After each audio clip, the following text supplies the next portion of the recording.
Whoops. All right. So we're attempting to do something, and it's going to take a little bit.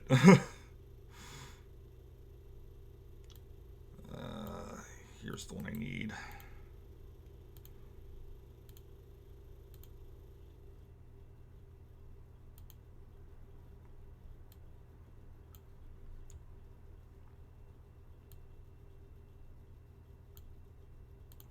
Okay, there we go. All right, so let's press play and see what comes up. Okay, now it's showing me the thing, so I don't know if we're in two separate lobbies or not.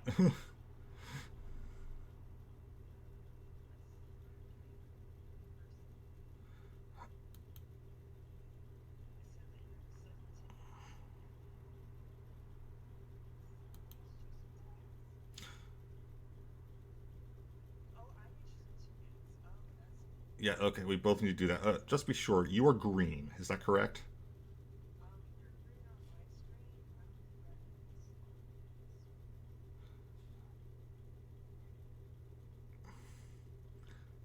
Okay.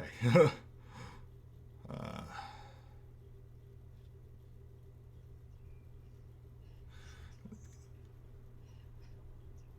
the tickets are the three things at the bottom. You just pick one to start with.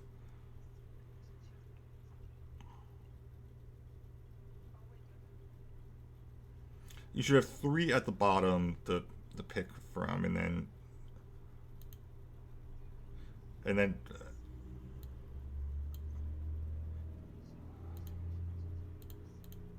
oh, okay. Click two on them and then click choose. Okay, yeah, you have to do at least two, and then all right.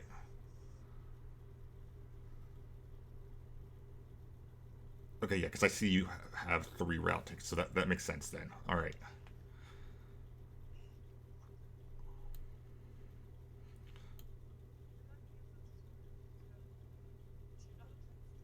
I do, but I was hoping you would give a tutorial for you. Uh,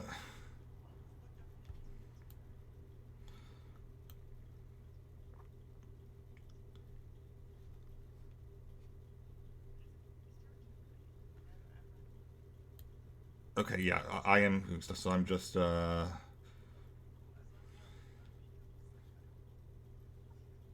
right, so you need to have uh, sets of colors to place trains. So I'm going to draw a ticket here. Kind of. The goal is to get your routes completed is the main goal, and then there's ones for longest train and things like that.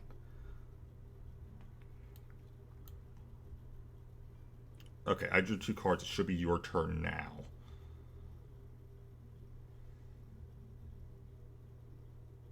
Like I said, I have backup plans if this gets to be too complicated.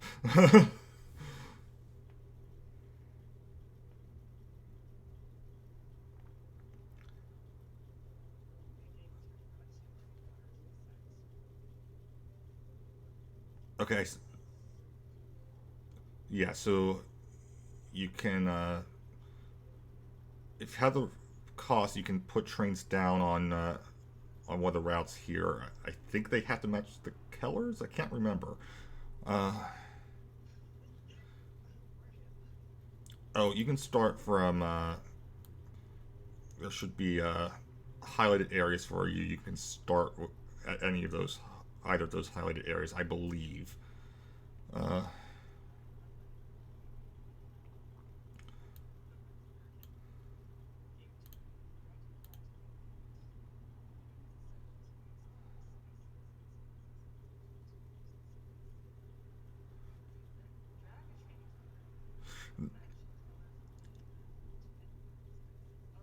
right. So, like, for example, Vancouver, Seattle, that would just be one card needed.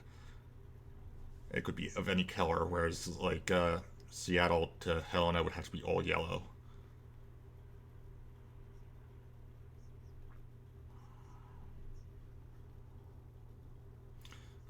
I I'm just giving you examples of routes. So like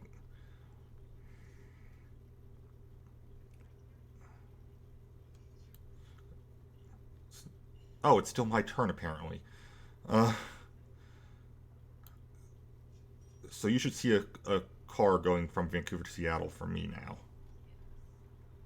Uh, it, I'm not sure. Is it? It shouldn't be. No, I can't do anything else. It has to be your turn now.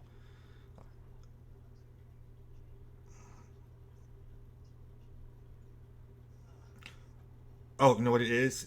It's you can do draw two or claim a route. I think that's what it is.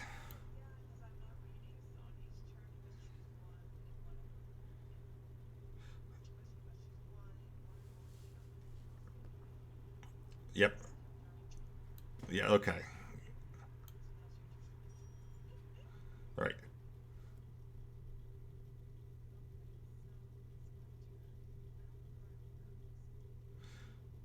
There should be at least 2 points highlighted for you, so you can start on either of them. I think. Oh, okay. You you got a train from Miami there. All right.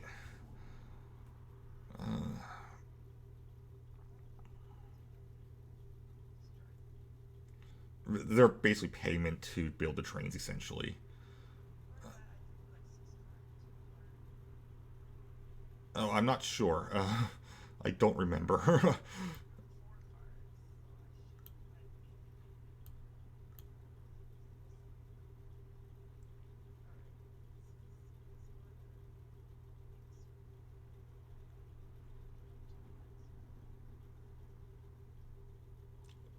Yeah, so the colored routes need those specific color cards.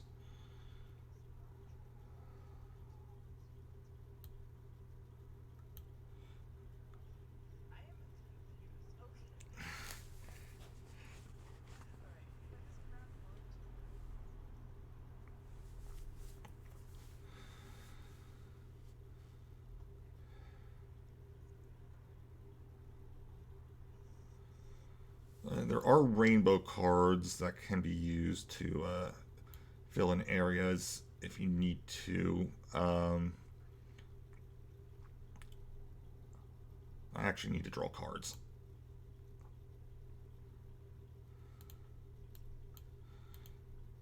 And I believe, uh, yeah, it should be your turn.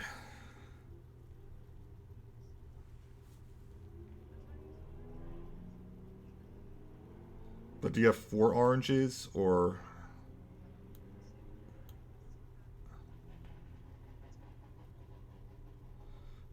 Yeah, I think once a new one's there, you can't draw. I'm not sure. All right, well, I'm going to do this then.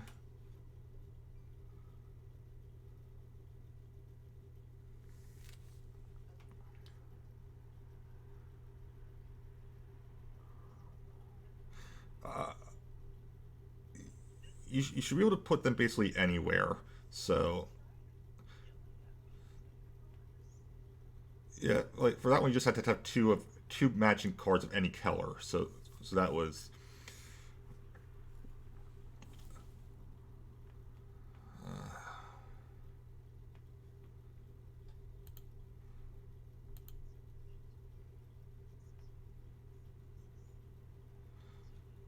so like the tickets are the three things you select. So it shows the routes you have available. You can click on them to highlight the which routes you want to go to.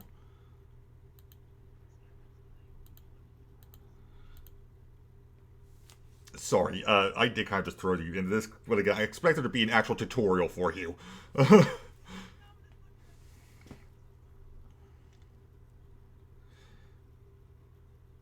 You managed to get cards there, so you're figuring it out. uh,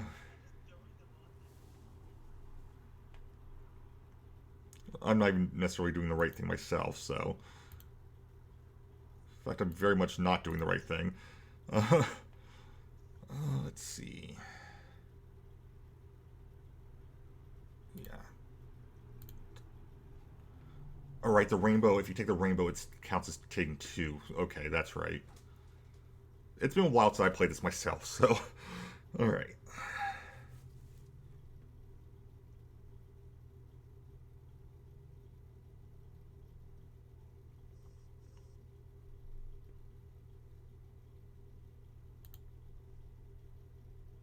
Not what I wanted, but I'll grab that then.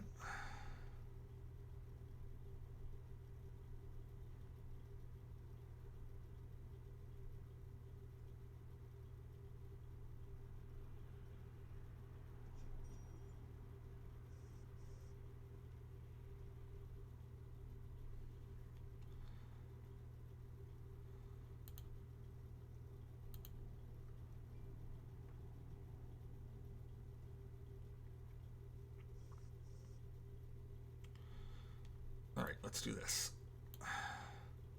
Well, that should have... There we go, okay.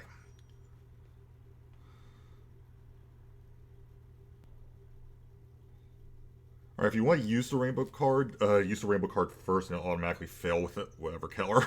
Because I just figured that one out.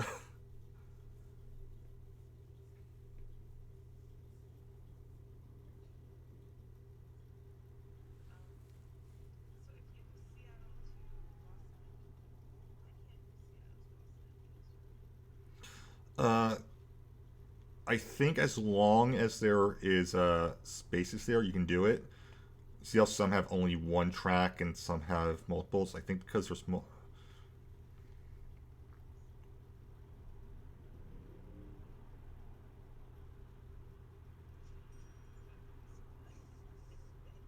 I've definitely already screwed up my route, so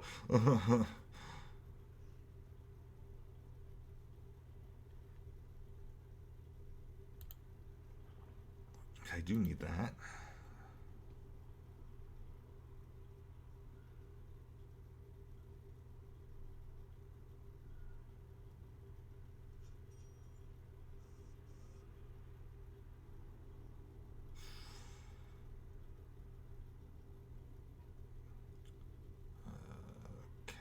No, that won't work.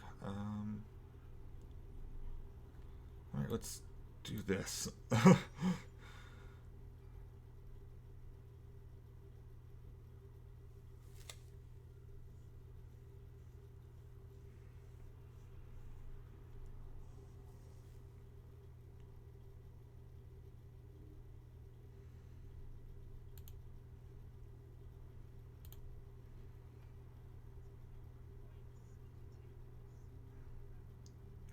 Yeah,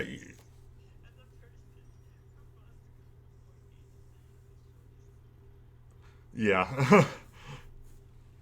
it, I I mean, it's also a case of ideally you want to try to connect all of your dots. Like you should see what one some blue dots are whatever right current I've highlighted, and greens are your other routes. So, like ideally you try to connect all of them, but like it's not always going to be possible. Uh,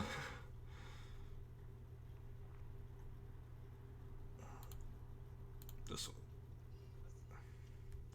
yeah, I was deciding what to do.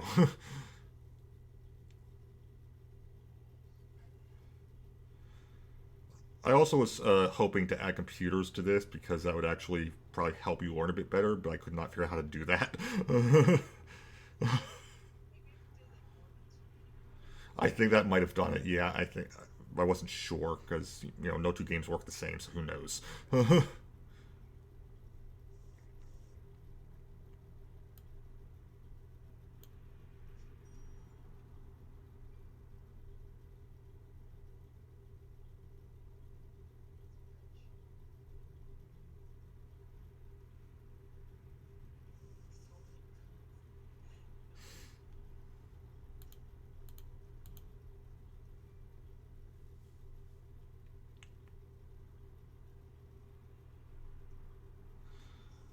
I also think because of what I picked, this will end in like half an hour, roughly half an hour for us, but I'm not sure.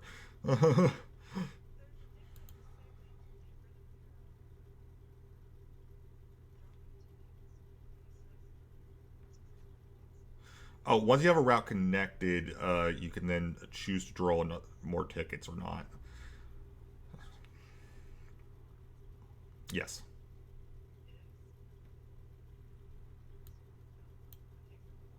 Oh, never mind.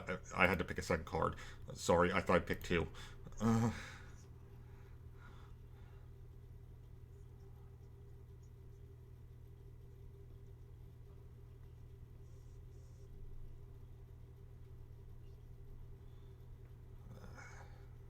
light cable I'm looking for, but I can make this work.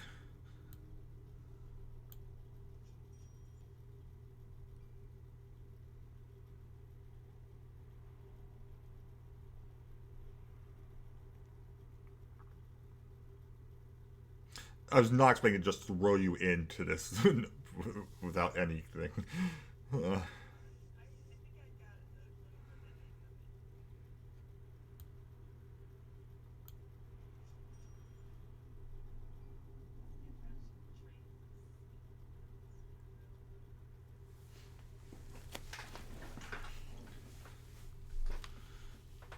yeah, and then there will be like bonus points at the end, kind of like with Mario Party type things for like longest trains or take away points for routes you didn't finish and stuff like that.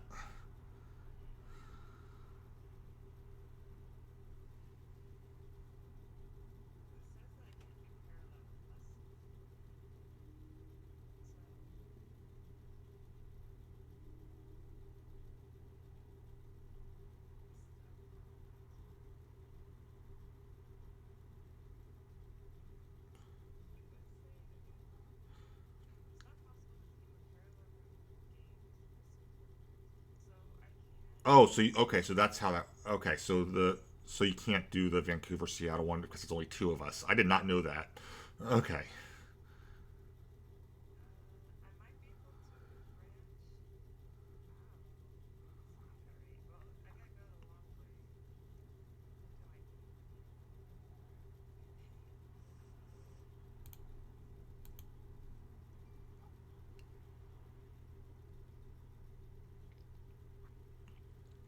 I'm actually learning things about this I didn't know.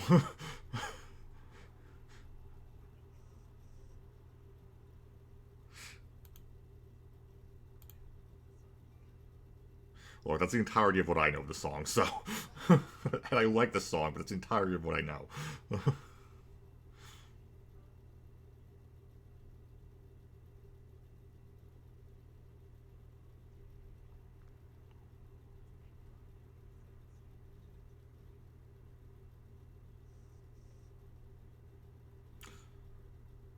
Yeah, I'm gonna go with that.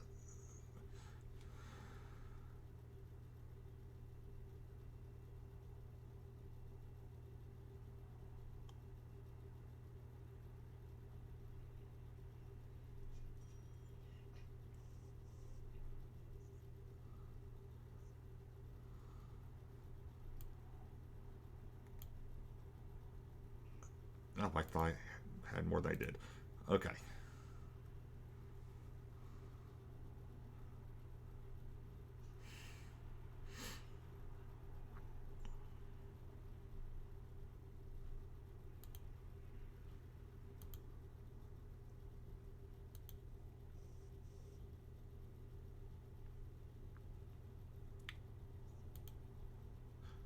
I may have a good amount of them.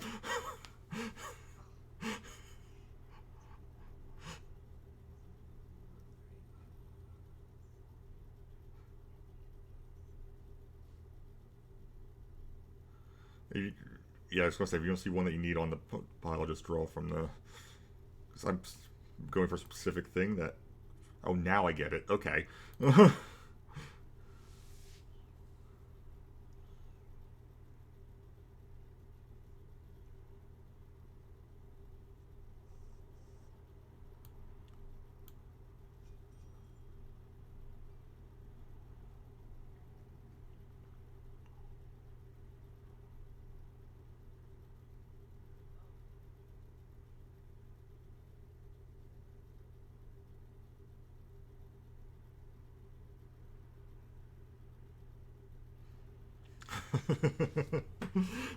That's what happens in games like this. Yeah. All right.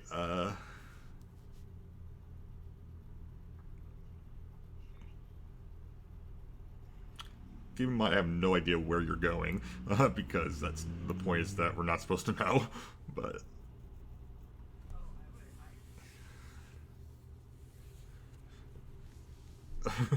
I mean, in the long run, it doesn't really matter. But like,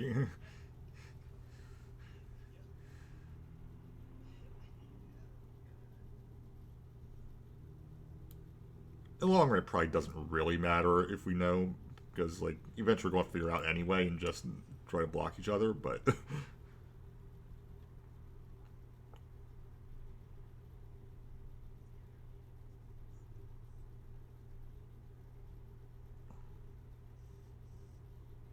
going to grab.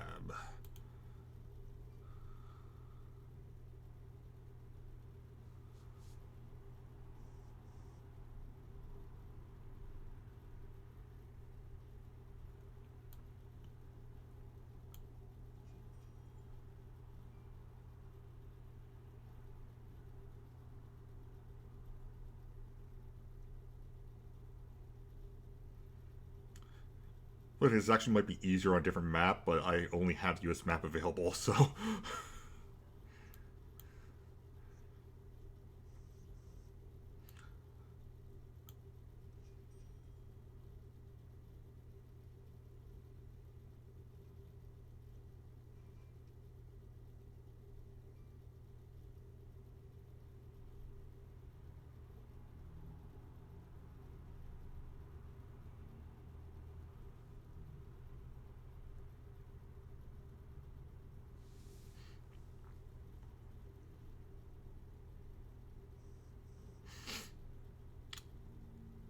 Right, in that case.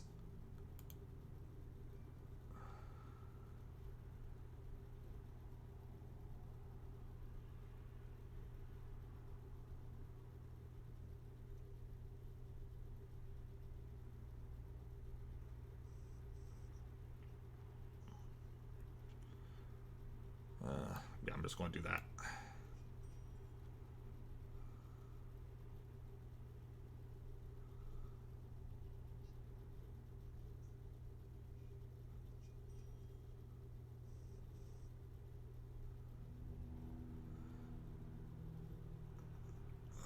I'm going to need these.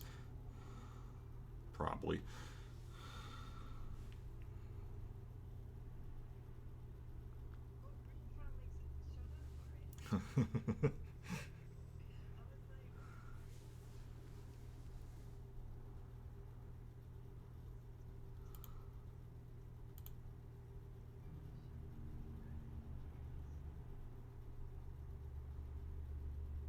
Yeah, they're starting to all show up now. I think I really might have been holding on to a lot of them.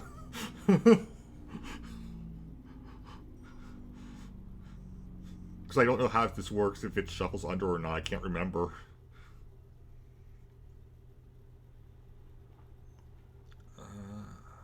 This'll work.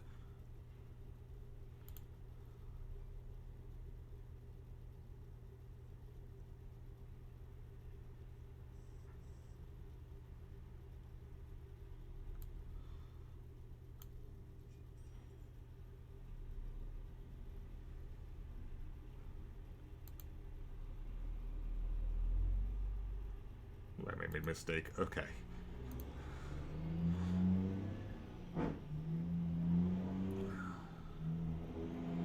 Take that.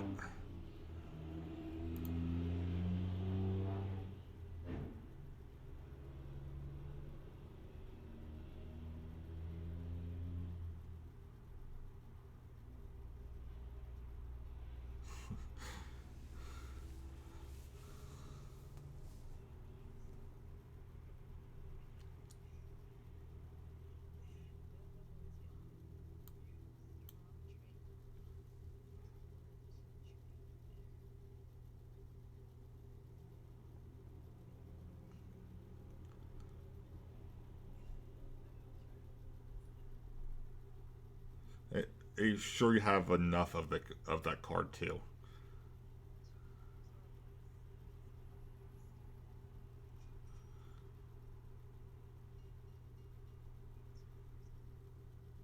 Oh, we have a limited amount of train cars.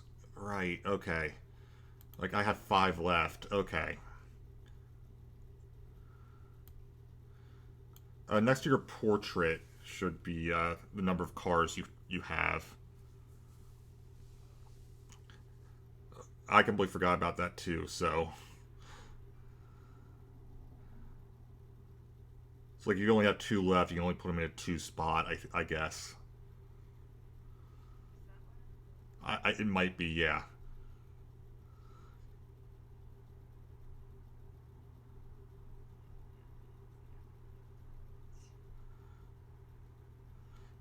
I was for I also forgot because this is a digital game. I completely forgot about the that this is an actual board game and in real life has actual physical components.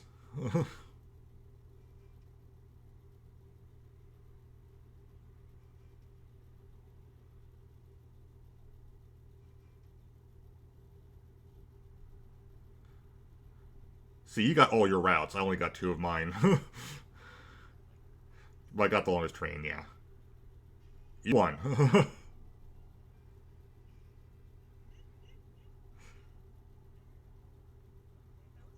All right. Do you want to try another round now we know what we're doing, or do you want to do something else? Because I'm fine either way. All right. Now, how do I actually start a new game?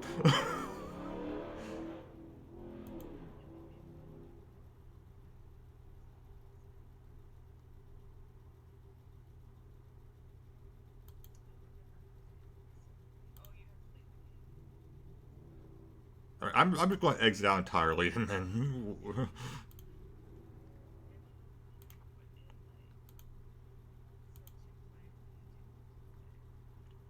yeah, let's. How do I actually do that though? Give me a second. I'm exiting out again.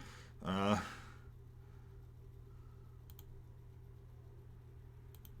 there's a way to do it. I know there is. Uh,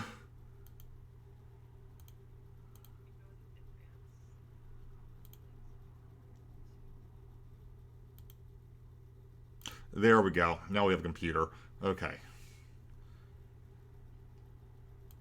Now I invite.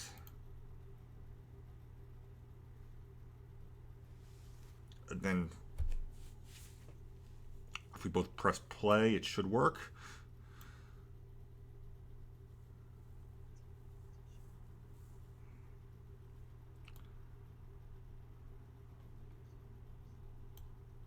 That's what I'm trying to figure out if there are computers or not.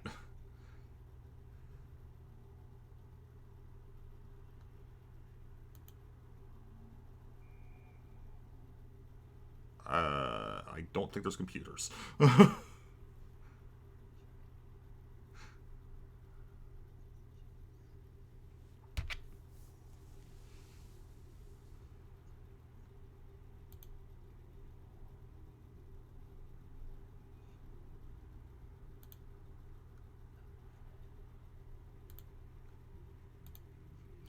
think we both have to choose before we can do it. I was debating whether or not to choose only two or not.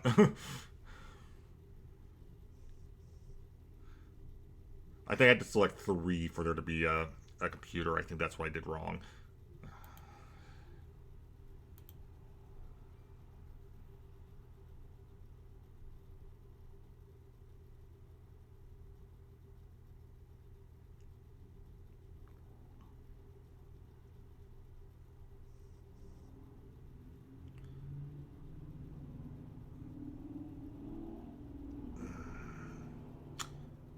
Keep drawing. All right.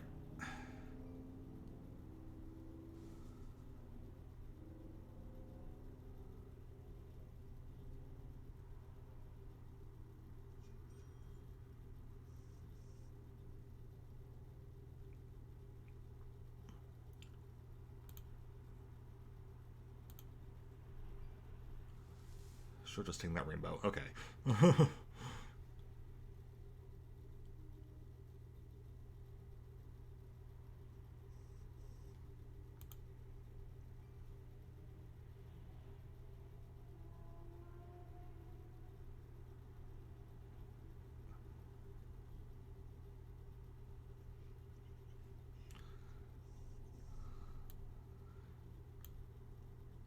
Oh, I miscounted that. All right.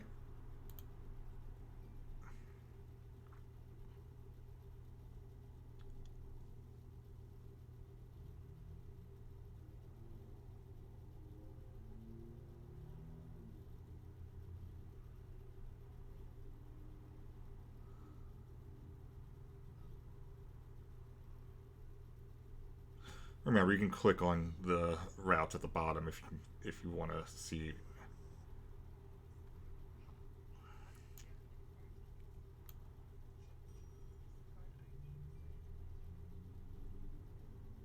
It took me a while.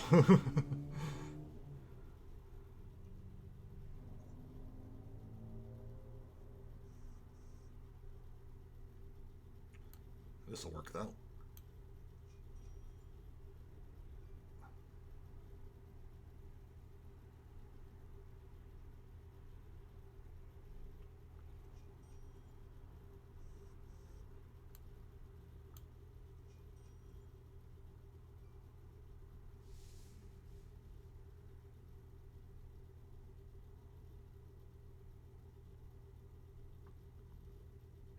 Yeah, because we're playing this on a computer, I actually legitimately forgot that this is a real life board game with actual physical components. There's a limited number of train cars you have to put down.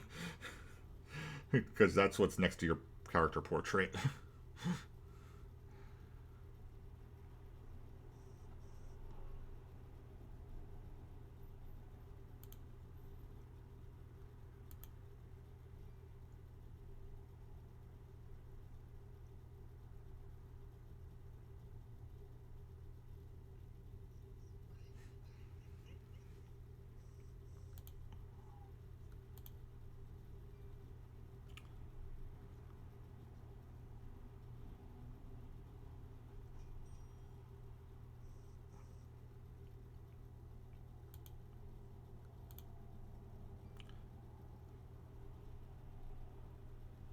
I'm really not getting what I need right now.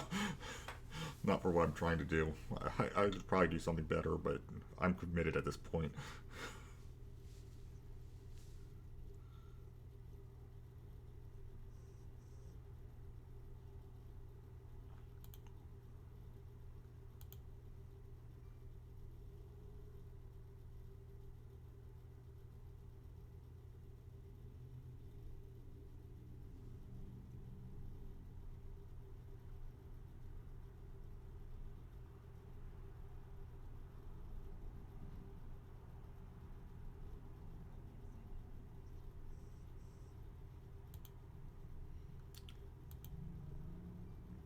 Okay, I can work with that.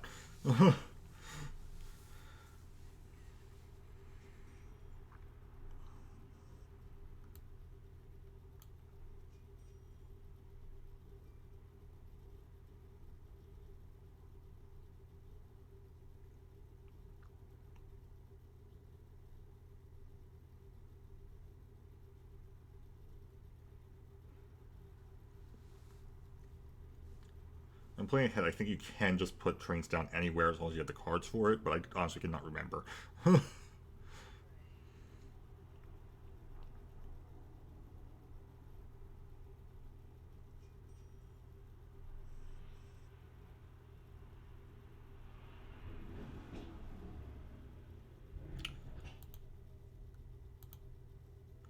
There we go. Okay.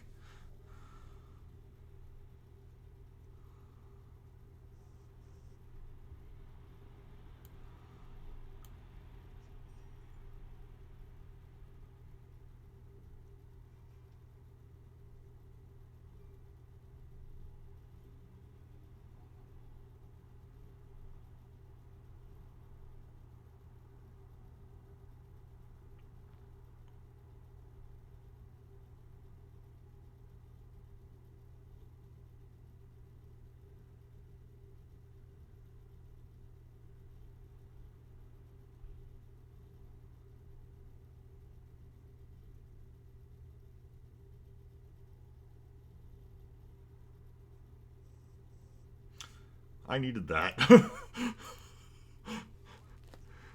Yeah. No, don't apologize. It's the game.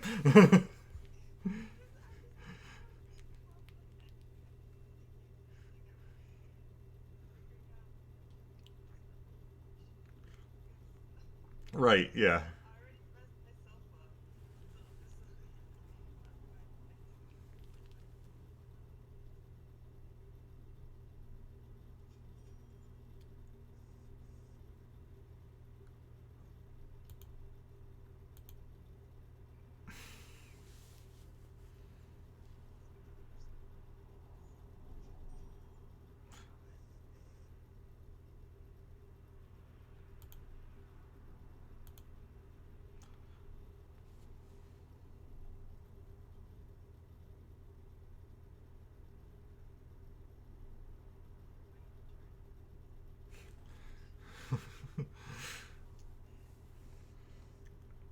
Look, I'm literally just playing connect the dots, so I don't have enough.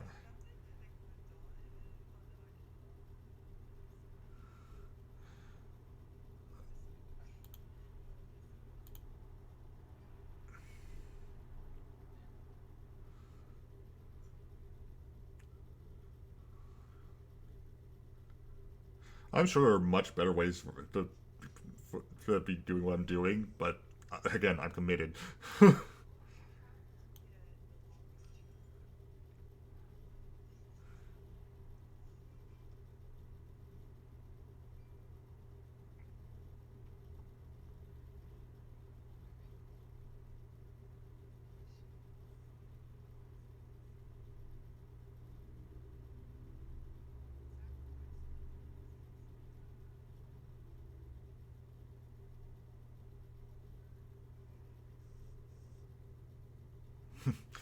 Or the cards.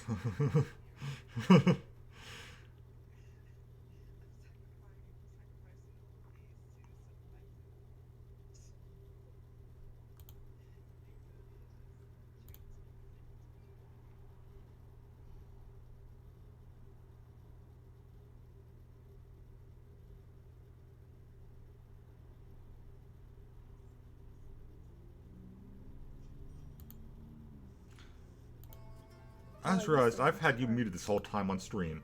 Oh, that's fine. Whoops. People don't need to know what I'm what I'm plotting.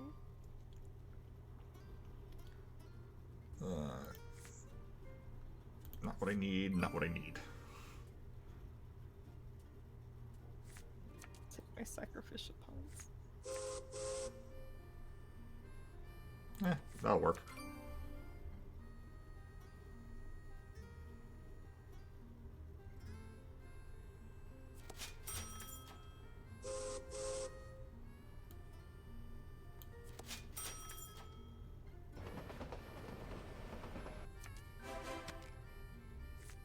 Wait, why are our times different? That I'm unsure of. Huh.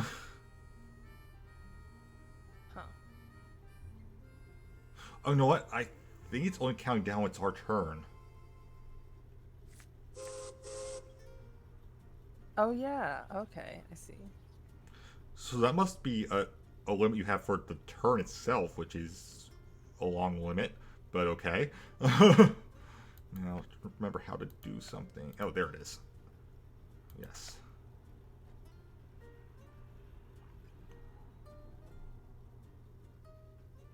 Okay, well, yeah, I'm going to take that. Don't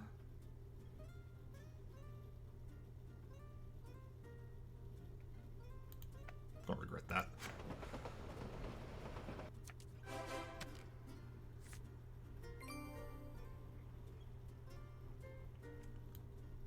Okay, I'll take these two. If you finish your routes and you want to draw another one, it's the thing at the very top of above all the cars. Oh, okay. Well, I'm already this deep, so at this Well, point. like it would just add to the tickets you already have. It won't replace, but Oh, okay. Are you saying you're already finished? All your routes, and now you have to do another one? Look at you. Blocking me off. Cutting me out. Okay, okay, if I had the computers figured out, this would probably be going better for in general, but.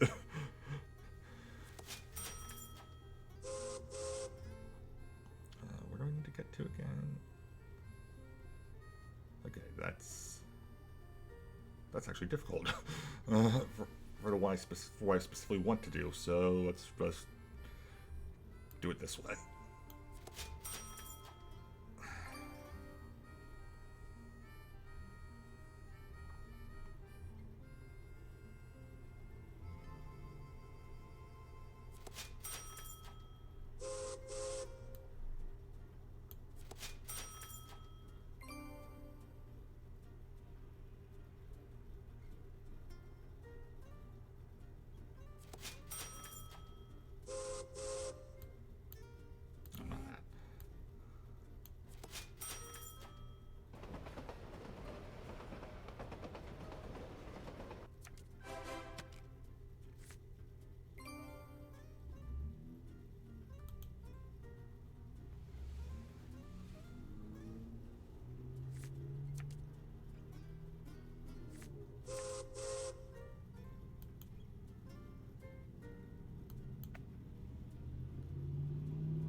multi-level strategizing.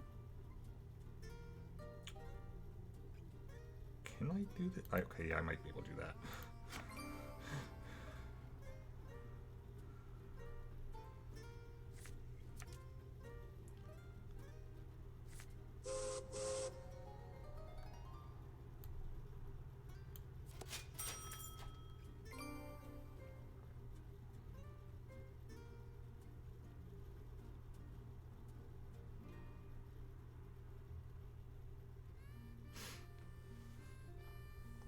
It's going to look ridiculous, by the way.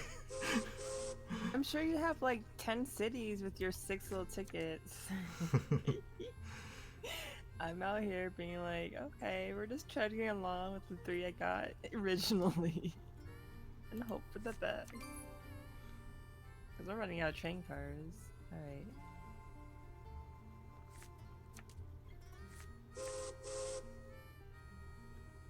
So I don't know what else I can do.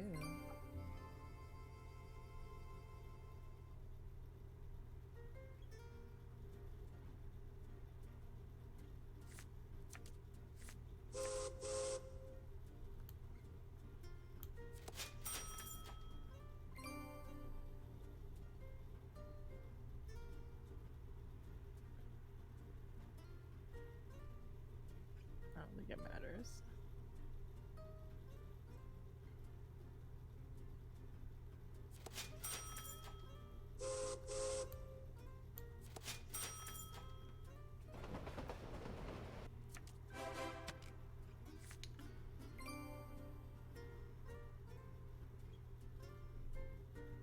Let's see. Yeah, why not? Oh wait, no, wait. Do I keep the other tickets I had? Yeah. Oh, okay, good. That'll just add more routes to you. Alright, well.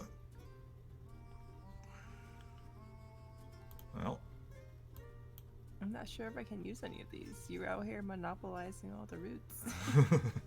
I have like 4 train cars. Wait, did we lose if we can't get the routes? Hold on. It takes away points for any route you did not manage to complete, yes. Okay, so we're going to... I don't want to do this. So if you only want to pick just one, just pick one. Oh god, what did I do? I accidentally put exit. Oh god, oh no. Am I still in the game? Hold on, am I still in the game? You should still be in the game, yes. Gosh. Okay, I panicked. I'm so sorry. I didn't want to do the ticket. I'm aborting. I don't want to do this. I don't think I can. I think you'll have to pick one of the 3 you drew and then just choose, but... any of the 3? I'm going to lose. Okay, we're going to do the one with the least amount of points. Because... no way. There's no way I can finish that.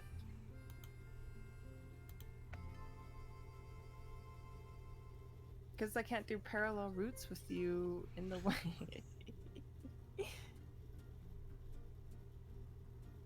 You literally locked me out. Again, this is... I had figured out the computers, this would have been better, but... I guess we'll just pick that.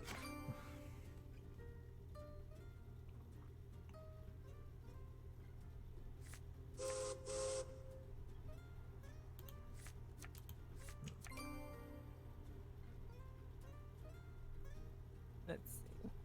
I mean, we can try, but no, fam, you locked me out.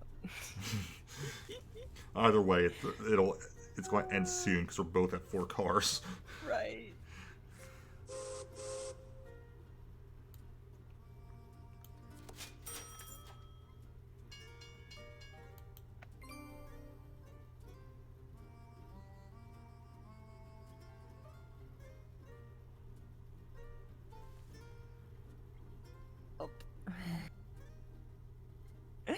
Will be my last hurrah. I don't think I can go anywhere with this. I don't have any with cars. Wait, is this the last turn or? This is the last turn. So after you go, it's game over. After you go, it's game over. Oh, well, I can't. Okay, so I literally just put something down because I can't. You might as well. All right. It's points Okay. for using cars too. So just Where do I want to put these? I have 3 trains. Okay, here we can put it here. There we go.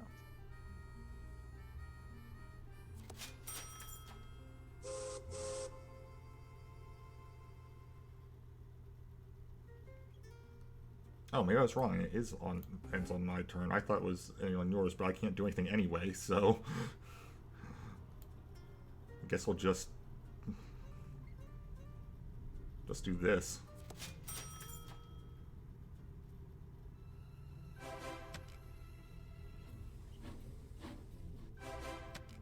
Look at you go. Let's see how many tickets you got. You got like so many. Oh, look at you go. Oh my gosh. Yeah, you won this one. Yeah, this one I definitely won. Yeah, you won. You knew what you were doing. Out here collecting tickets. I just got really lucky with the first 3. You saw it really was. Don't even bother counting mine. Mine is.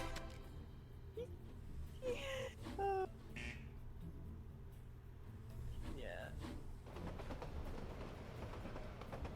Hashtag sweeps. Longest train on for sure. Good. Right, if you're up for it, there's a different game I'd like to play with you. Sure. Do I need to download it or do You I do have not. it? I can just screen share this one in Discord. Okay, cool, cool. This was fun. We can Yeah, play the other game. I think you might want to try playing this like your own with computers and give you a better idea of what to do. Again, I was expecting it to actually give you a tutorial. Well, I kind of got the. You got the hang gist of it, yeah. yeah. Yeah. It's more now just level of like strategizing. Yep. um, All right. Now, where are you? I have way too many Steam games. The best part is I even pay for most of these. that's okay. It's just that they do free things and sales so often. It's just I have a ton of things. Right? Like I remember recently I actually was going to my inbox like, yeah, this stuff is like on sale and for free. I'm like, I haven't clicked the email, but I'm bet it is. I just don't play a lot of PC games because I just don't have the room on my computer. That's yeah. Most of these games are not installed. just on a rainy day game. How much space do I have? Let's see. Where's my? I literally have 2 external hard drives that are basically dedicated to Steam and Epic. See, I need to do that. But I just use a laptop, so I'm like literally kind of just like on the move. Oh yeah, I mean you go all over the place. Like, you need to have something you can just. I need something that's not going to risk falling off the bed or anything and be like, oh no, all my data is lost. And, like you do all the cons and everything, so like it's just. Yeah. This summer is going to be crazy. Not a lot of conventions. That is not the right window. Okay. All right. So you want me to do game capture for this one? I can do that. That's fine. All right. Where are you? Or not. Oh, there we go. Okay.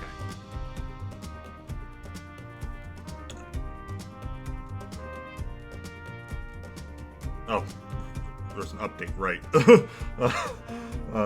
Okay. Whoops. I did not mean to open that, but should not be an issue. Discord was like, we're updating, and then it like didn't move at all for like 2 minutes. Okay. Did you just crash something? That is not the correct screen. That's the correct screen. Okay, there we go.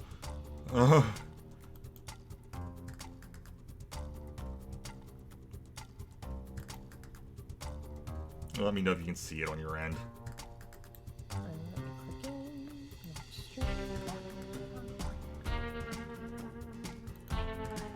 I can see it.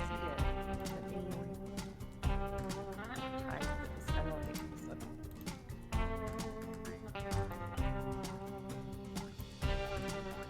I feel like I'm seeing a lot of the like cat faces with like human body characters more and more in my life, and I don't know what that means. Like, I don't know if there's like a meme that I'm just missing, because this is like the fourth or fifth time I've All right. seen this. Well, I know you're definitely seeing the right screen then. Okay. Right, right. But the left screen, like, there's like a couple anime, like this season even. There's an anime with like the silly, simple cat face and his buff men. And then a while ago, I watched a magical girl anime where it's just kind of more horror like.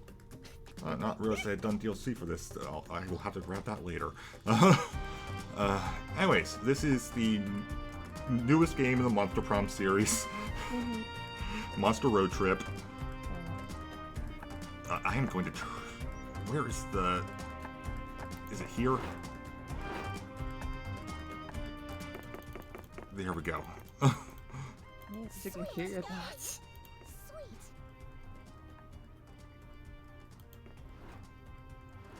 I just need to make that down. That had me down before because it updated. Alright. So play. Local should be good because I'll be doing the clicking for you. Try to do it telepathically, but I cannot guarantee. 2 players, share controller. Alright, so we have options. Play friends without anyone ending up with a failure. MVP ending. Road Tripper, true survival co-op experience, including a player performance rank at the end. So if you want to be competitive, you can be competitive. Prank Master, add cutthroat mechanics to decide who's the MVP. It's basically what it sounds like. So, not competitive, competitive, or super competitive. Road Tripper. Road Tripper? Okay. Yeah. You could do like a normal. Oh. Wait, what was the other screen? Okay, so easy is focused on the narrative. Has higher initial resource because this is partially resource management. We share resources. This is important. You cannot fail conversations. Normal, standard. Extra attempt at deep conversations. And hard, no extra attempts. Normal's probably what we want to go with. I have played this, yes. Okay, yeah, it's normal then. On the road, that mythical beast of asphalt. Once tamed in what became one of the strangest, most wonderful journeys of our lives. Back then, we were young and unafraid. Summer was coming to an end when Polly and Scott planned a road trip. The whole thing was bound to go off the rails. This was the Prank Masters, after all. Scott Howe, 21, a werewolf athlete who compensated for his rather small brain with a stupidly huge heart. And Polly Geist, 22, a party ghost with an insatiable hunger for all the wrong things. Each of them were, by themselves, an agent of chaos. But together they're the perfect combo for hijinks to ensue. Who in their right mind would have agreed to join them on such a trip? Alright, so I'm going to be you. It's so cute. Oh, I've got my lo-fi playlist ready. You could do the weird buff cat person, because like keep, Okay. they're Juan, the magical Latino cat. He, she, or they. We can keep it he the default. Okay. It's so weird. Like I just need to know. Like, is everybody being inspired by the same media? Is there like an original? I have no clue if it's just furries becoming more common. Like, I have no clue. But you're right. It's not even necessarily so it's like I have no clue. It's just who knows. It's not the first time I've seen this. Okay. So we have desert vibes, tropical rave, lo-fi, and surf rock. Which one have you not done before? I think I've done all of them. Oh. I don't know if this, I can't remember if this affects anything or not. Let's do surf rock. All right. Yeah. Was the road trip a dangerous idea? Yes. Was it poorly planned? Yes. Did we do it anyway? Fuck yes. For in the end, we were young and unafraid. We were ready to start.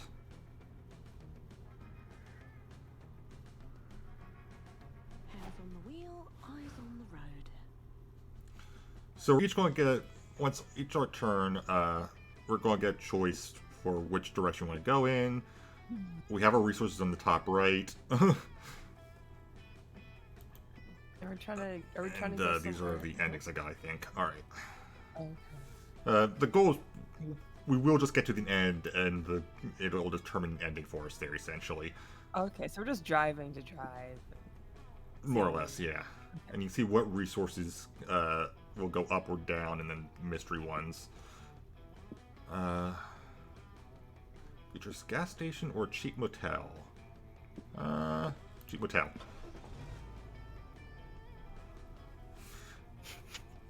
And yeah, we get little conversations at the top. There's no shame in sticking to a budget, but honestly, you might have been better off sleeping in the car. Pizza! Hey, sometimes you just gotta rough it for the night. It'll build character. At least that's what you tell yourself while you're browsing the abysmal rooms option available to you. Too late to back down now, though. Which room will you rent for the night? So let's see. My choices are the room that's just a hole in the floor, the haunted room where someone was totally murdered, or the room with only one bed. And this tells you these are key points on the side here. So up, down means guess which resource you'll gain and which you'll lose. So like in this case, that's all it is because it's the first one. Murder room. Yes. You get to your room, it's haunted. So you want about this motel, but you can't accuse them of false advertisement. Welcome to your room. Hope you don't mind for my fellow curse and I unravel your sanity tonight. Mwahaha. Yeah, Ham, I'm already dead, so most curses don't fuck me up too much. And I'm afraid of Spaghetti Sergei, the Italian chef who drowned in the bathtub. He cursed all the faucets to only dispense cold, creepy pasta. Awesome, bro! Wait, we get a room with unlimited pasta faucets? This rules! Do you have the other appliances to dispense garlic bread? No. But we have Mere Mary, the spirit trapped in the mirror who wails funeral dirges through the night.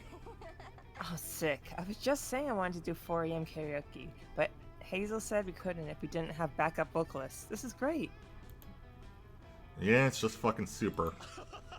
We've got 2 backup singers, actually. Check out that guy staring at us in the corner. He's got a great singing voice and bubbly personality. That's actually super unsettling. Who the hell are you? I'm Tanner, says the creep. I was killed in this corner by a guest. I was watching sleep. She stabbed me. Can you believe it? Death was a total injustice, Tan. It's your given right to haunt this room and revenge and stare at guests all night long. No. Spooky spaghetti I can handle, but creepy men staring at me while I sleep is not allowed. Do something, Hazel. Let's see. Break the curse by helping Tanner complete his unfinished business, listing every bird known to man aloud, or upgrade your curse. See if the ghost of the guy who drowned in champagne now vomits free champagne is available. Ooh, that one. You're trading me for that champagne guy? Why? All he does is create endless free booze. I can offer you endless uncomfortable staring contests. Make the call, Hazel. Room service. Yeah, you can upgrade. The champagne vomiting ghost is available, but he's one of our premium options. Anything to get rid of creepy McNeverblinks. You pay 2 money and have the ghost of Sir Chandon Buble visit your room. Sup, Bubbles? So, do you, like, vomit the champagne into a glass on command, or should we keep a bucket with some crazy straws under you at all times? It comes at random. It's a horrible reminder of my old time. Ugh! Death. I'd been my golden yacht in 1974. I was, cruising my wealthy father's champagne lake with, Count Mur d'Air on the moonlit waves. Oh, sorry, dude, but I can't take you seriously when you're comically vomiting like that. But hey, cheers to unlimited booze. Cheers indeed. And your friends have a great time getting wasted in the byproduct of this ghost misery, and you gain 2 stamina. You ever seen a cat drive? Do I want to see a cat drive? Alright, so your options are the troll gas station or the used car dealership. This is a used cars, because there was a blank there. Yeah, push it. Alright.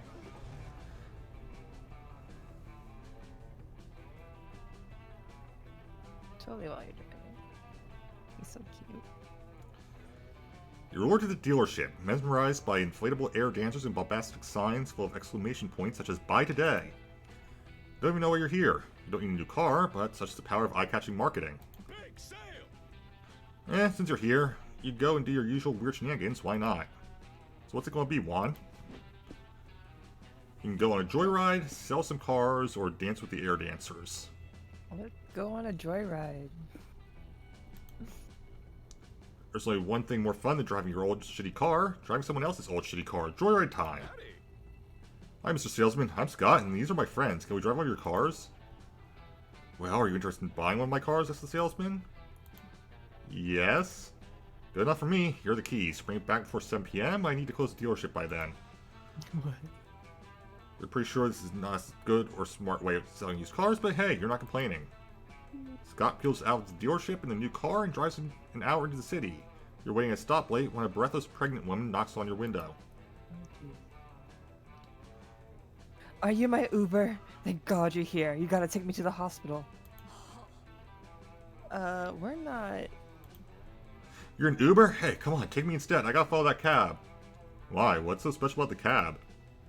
What is this, 20 fucking questions? We don't have time to chat, we gotta chase that cab down. Hey, fuck off. I need to get to the hospital. Can't you see I'm pregnant? Am I supposed to give a damn? I gotta follow that cab right fucking now. You're not an Uber, but now you need to see how this ends. You decide to pick up? Wait, did you do the pregnant lady last time? I've Wait, never seen this one. You didn't do that. Okay. Oh my gosh. The pregnant lady, she needs our help, even if it means never knowing why the mysterious man was so fixated on calling that taxi. For the mysterious man, you're really intrigued in the pregnant lady. Will you know what they say? Curiosity. But not the newborn, so she'll be fine. Let's help the pregnant lady this time. Okay. Even though I've never seen this event, so. Aren't we going to find out what was so special about the taxi? Can we, I don't know, follow the taxi on the way to the hospital? No, you can't. This is kind of an emergency situation. Bummer. You was too mind for never solving that mystery. Scott starts driving to the hospital. I got it. Don't worry, miss. We'll get you through this push. We'll get you through this push. Push what? Oh no, I've just heard people say that to pregnant women in movies. Maybe you should do push-ups? Huh? You know I'm not in labor right now. Don't you? I'm only 7 months along. Oh, sorry. That's awkward. I just figured since you were going to the hospital. Well, honestly, I'm not actually going to the hospital. I'm going to the hot dog truck parked outside of it. It's just that Uber drivers tend to actually sip on it if I tell them I'm going to the hospital. We're getting hot dogs? Best hospital visit ever. But if all you wanted was a hot dog, why were you so breathless and desperate when we picked you up? Because I'm really fucking craving this hot dog, okay? Don't judge me. You should try being pregnant. Ew, pass. Drive her to the hot dog truck, then return to the car to the dealership. I guess getting a pregnant lady food is still a pretty good deed, so here, take 2 Sol. Yay. Driving is so You have a soul. relaxing. I think Stamina's the only one where... Actually, I guess I think if we get to 0 on any of these, we lose, but we just get an ending. It ends there, but I can't remember. Let's see. The farm or the gift shop? I'm going to the farm.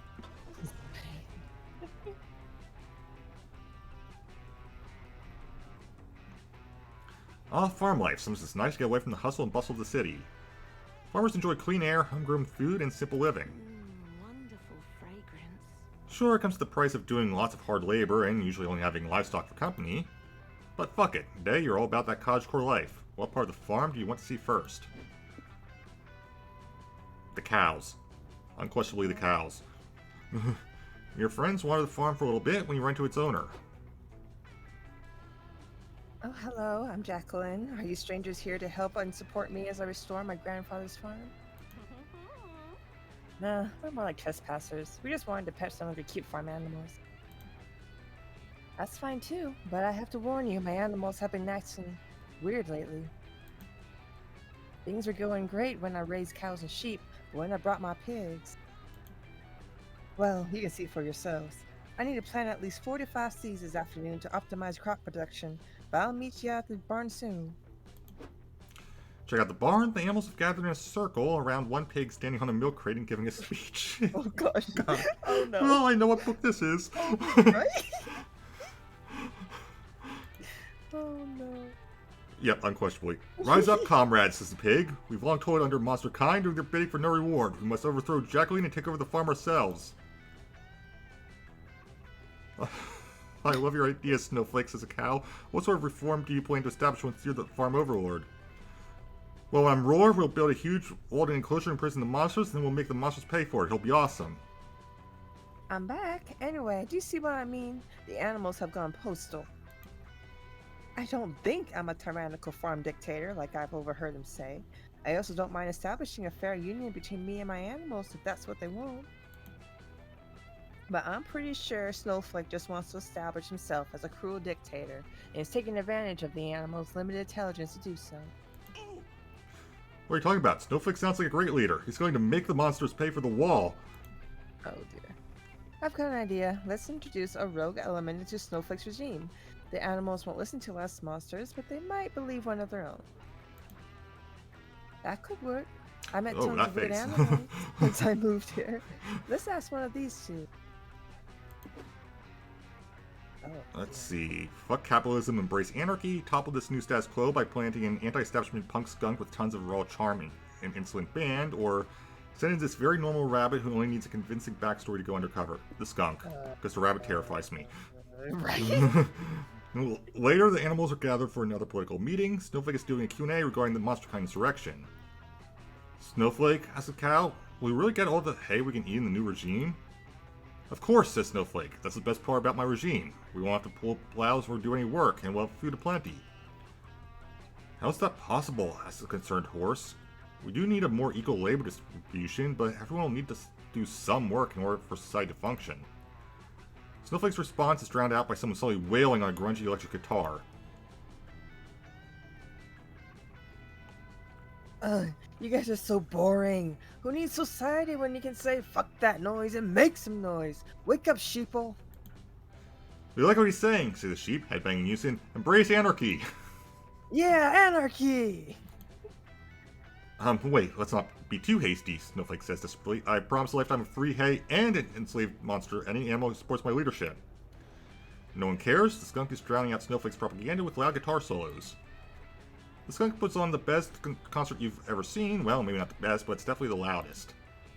Getting 2 soul for thwarting an Orwellian plot, but the mosh pit at the concert and a lot of damage to Jacqueline's bar, and you have to pay 2 money to fix it.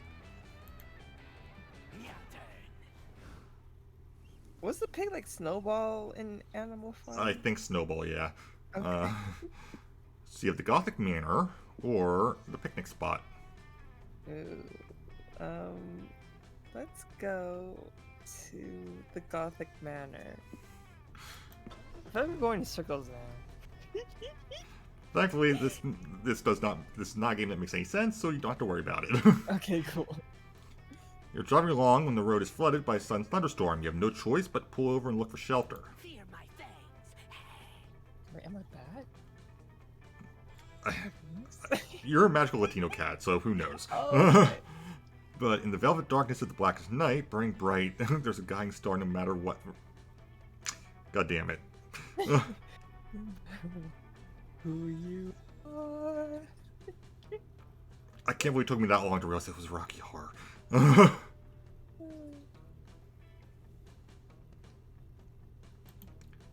You know how the lyrics go. Somewhere in the Frankenstein place. With wet newspapers over your heads, you arrive at an ominous Gothic manor, knock on the door, and you're invited in. Once inside, where do you go? Let's see. Transpiring through the walls, the dramatic chamber music, or the exquisite banquet. Let's go eat some food at the exquisite banquet. Alright. Your friends follow the sounds of chatter to a large banquet hall filled with all sorts of vintage monsters. There's ghosts in chains, drooling werewolves, ghouls with mottled green skin, and rotting teeth. Gang, I'm not gonna lie, these are the least fuckable monsters I've ever seen. You said it, bro. Why don't we look like that? I'm gonna blame young adult fiction. Dr. Jekyll, I mean Mr. Hyde, greets the pale vampire of aristocratic stature. A count, maybe? Such a delightful banquet. How did it occur to you to gather all of us classic monsters around your table tonight? Well, Mr. Hyde says, I was washing my cock late one night. I saw it had the mark of a bite. As my cock got hard and began to rise, I could take a look at full size. It was a rash. A fan joins in, rattling her chains like a tambourine. It was some sex rash. Oh, I think I get it. Mr. High got some red rash on his dick and invite all his sex partners over to inform them in case it's an STD. Oh, Well, it's very nice of him to be so responsible with his sexual partners while also making dinner for them to ease the bad news. Totes, and I guess I was wrong by calling them unfuckable. These ugly ass monsters fine. With capital F-U-C-K. They do. They've also taken seats at the dinner table, leaving you with only 2 free seats to choose from. Who are you sitting next to? Dr. Frankenstein, a man of science, is surely edifying to talk to. If you can ignore him reminding everyone the monster's actual name is Frankenstein's monster every 5 minutes. With that very gothic phantom, you may need to endure their desolate wailing, but their specter nature may mean you get a double serving of dessert. Let's go to Frankenstein's monster. Ah, hello there. So nice of you to sit with me. No one ever does. Red flag? No, don't worry. It's simply because those other monsters are all stupid assholes who can't fathom my incredible IQ. Say, that brings up a great question. Who is your favorite classical monster? I guess you was to say Frankenstein?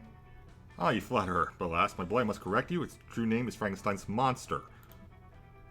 Well, since we're talking about it, why Frankenstein's monster? Wouldn't it be more sense to call it Frankenstein's construct, or even Frankenstein's flesh golem? Technically in the book, it's only ever called the creature. Oh, really? Heavens no, it's Frankenstein's monster because the monster was made by Dr. Frankenstein. You know, while we're at it, Dr. Frankenstein is a misnomer too. Victor Frankenstein wasn't a doctor, he was an undergrad with a god complex. Yep. But I didn't need a doctor to prove his superior intellect. what? Why are you talking about yourself in the third person? Well, because truth be told, I'm not the Victor Frankenstein, I'm actually one of his more recent descendants. Seriously? How long were you going to pretend to be Victor Clout Chaser? How are you going to fail to realize I'd have to be over 300 years old if I were the real Victor Frankenstein? True. But wait, that brings up another question. If you're a Frankenstein, then you're a human. So how'd you get into the monster realm? I mean, I had to literally die to get invited here. Are they just letting anyone in now? Oh, I did die. Electro mishap. And on my family's legacy, I requested to be brought back to life in the true Frankenstein's monster fashion. After that, I slowly warped into the monster realm naturally, as most undead do. Okay, so you're Dr. Frankenstein, except not the Dr. Frankenstein, but you're also Frankenstein's monster, except not the Frankenstein's monster? My, you're full of questions, aren't you? Yeah, I've got one more. I see you haven't fished your soup. Can I have it? No! This is Dr. Frankenstein's monster soup. Jeez, this guy sucks. You was too hyped talking to him. You gain 2 mind from your edifying chat, though, and by learning never to sit next to Dr. Frankenstein at dinner again. Rest stop. I'm knackered. Alright, so... Info board, I don't remember what it does. Rest area, I believe, is talking to Scott and Polly. Do not remember what the car does. You can trade resources to get other resources, and we can pick up hitchhikers here. And except for the car, when one person picks, that's locked out. Right. Let's see who's here. I need my 14 hours of sleep. So, That's way too many hours of sleep. Alright, let's go to info. Let's see what's on the info. No, yeah, go info, boo. Nighttime. okay, you can pick a location. Oh, I think if you pick a location, will guarantee that'll be a choice, or you can call a hitchhiker. Let's call a hitchhiker. Wait, did You they have join us? They will join us in the car, yes. This is the dating sim aspect. Oh. You can pick from any of the ones I have unlocked, because I have not gotten the DLC yet. I don't think I've met a lot of these. Let's meet Adrian. I guess Adrian is interesting. I want to say Adrian is new, but I'm not sure. Quiet. Oh, Vera. They should both join us, I believe. Wait, Vera joined the road trip. This car is not up to my standards, but I guess it'll do. Fine, I'll come. My stupid chauffeur is running late anyway. Let's go now. I'm already 2.5 minutes behind schedule. Say business, Vera always has some schemes going on. She brings some extra dough for the trip, but better not ask too many questions. Next week, every turn you'll gain money and lose soul. Oh wow. Okay. So you want to try to get soul? Alright.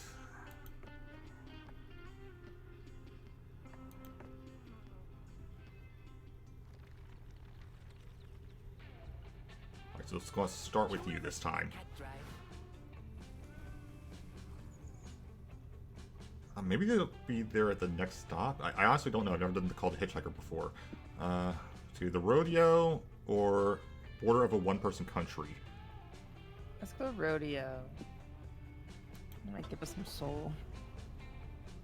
Don't worry about it.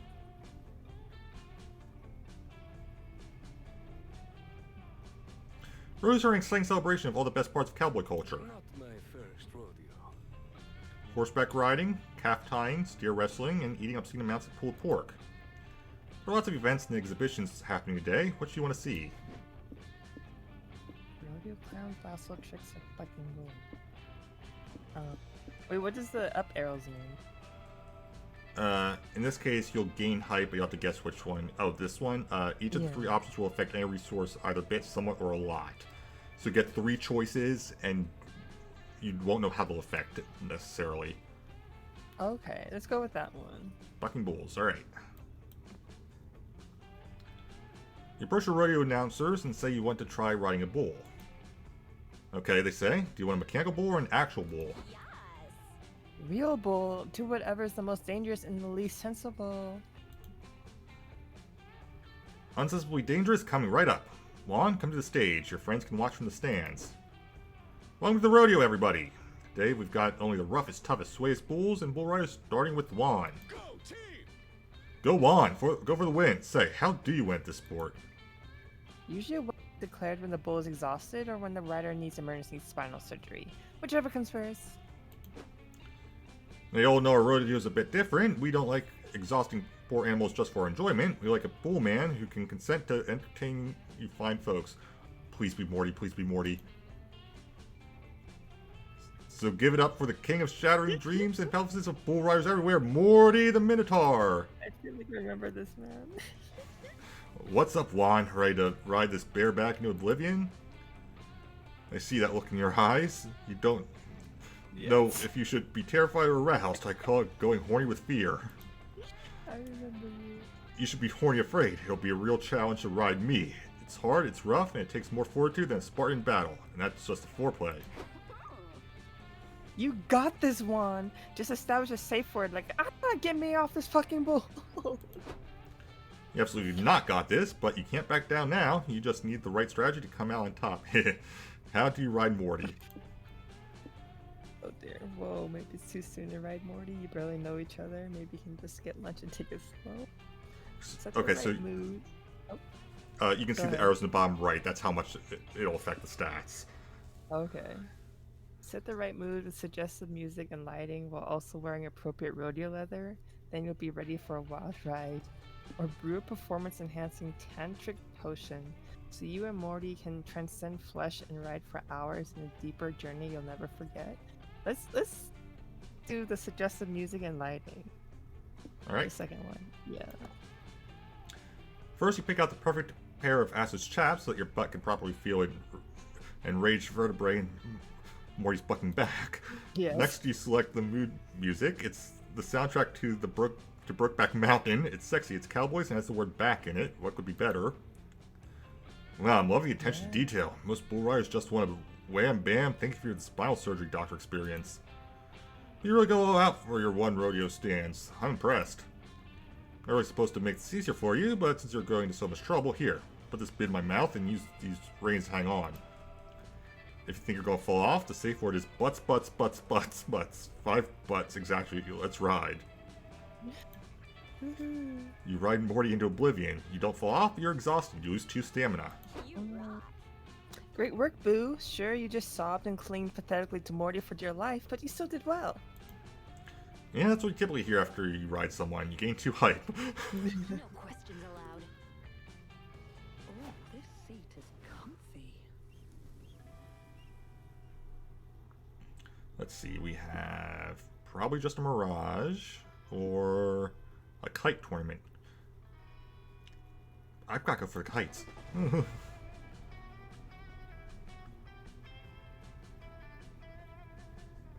a good question. This tournament is serious business. Competitors from all walks of life have trained hard for The this. wind is in my favor. You've got prodigies from kite flying clans, kite flying gurus, athletes of ancient kite flying techniques. And there's you, who's pretty much just here for the drama. What do you do? Let's see. Coach a stranger, place your bets, or enter the tournament. Progress through 3 stages by always picking options tied to a high resource. No, we're losing soul anyway, it's just coach a stranger. Tournament's still 2 days away, but lots of competitors are already here training. They're all hyper intense, meditating and doing drills and monologuing about what winning tournament means for their honor and shit. Oh, I got it. This is exciting. I've been to a lot of sports tournaments, but a kite tournament will be a first for me. What about you, bros?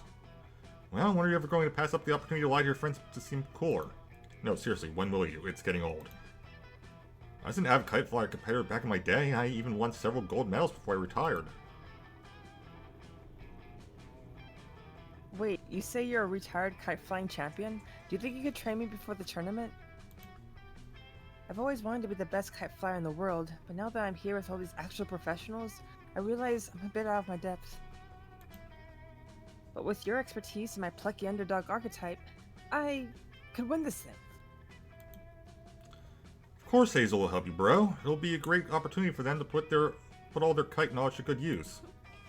And taking on a protege would prove once and for all whether they was lying to us or not about being a kite flying master, right, Hazel? Don't look at me. I'm not bailing out of this one. You need to learn to stop digging yourself in these holes. Everyone's counting on you to turn this kid into a master kite flyer in 2 days. How are you going to do it? Let's see. Summon the mystical Emperor of Kites and make a blood pact to receive the blessing of the kite, or sad truth, the competitive kiting is less about anime-style training montages and more about learning proper physics. Fill out the textbooks on the fundamentals of aerodynamics and momentum versus inertia and get to work. Oh, this isn't really the training I had in mind. Hey, you want to win, right? Flying a kite isn't about action and having fun. This is serious business. Now turn to page 318 and study this diagram of the Coriolis effect. There will be a quiz. Meanwhile, to your left, a kite-flying sensei is teaching his people to fly a kite up a waterfall. To your right, a devoted kite monk is in deep meditation trying to connect to the heart of the kite. Oh my gosh.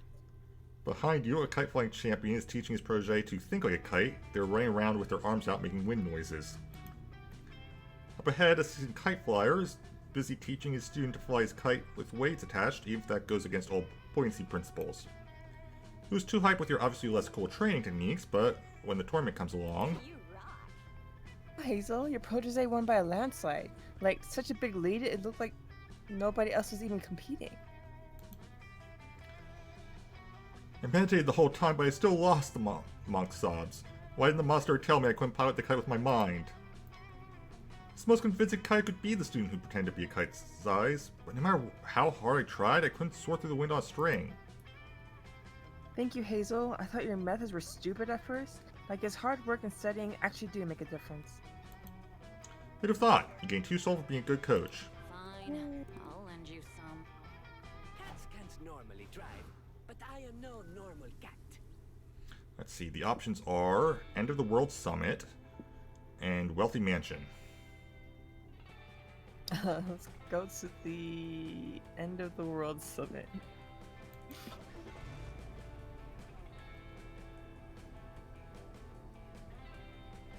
Ew.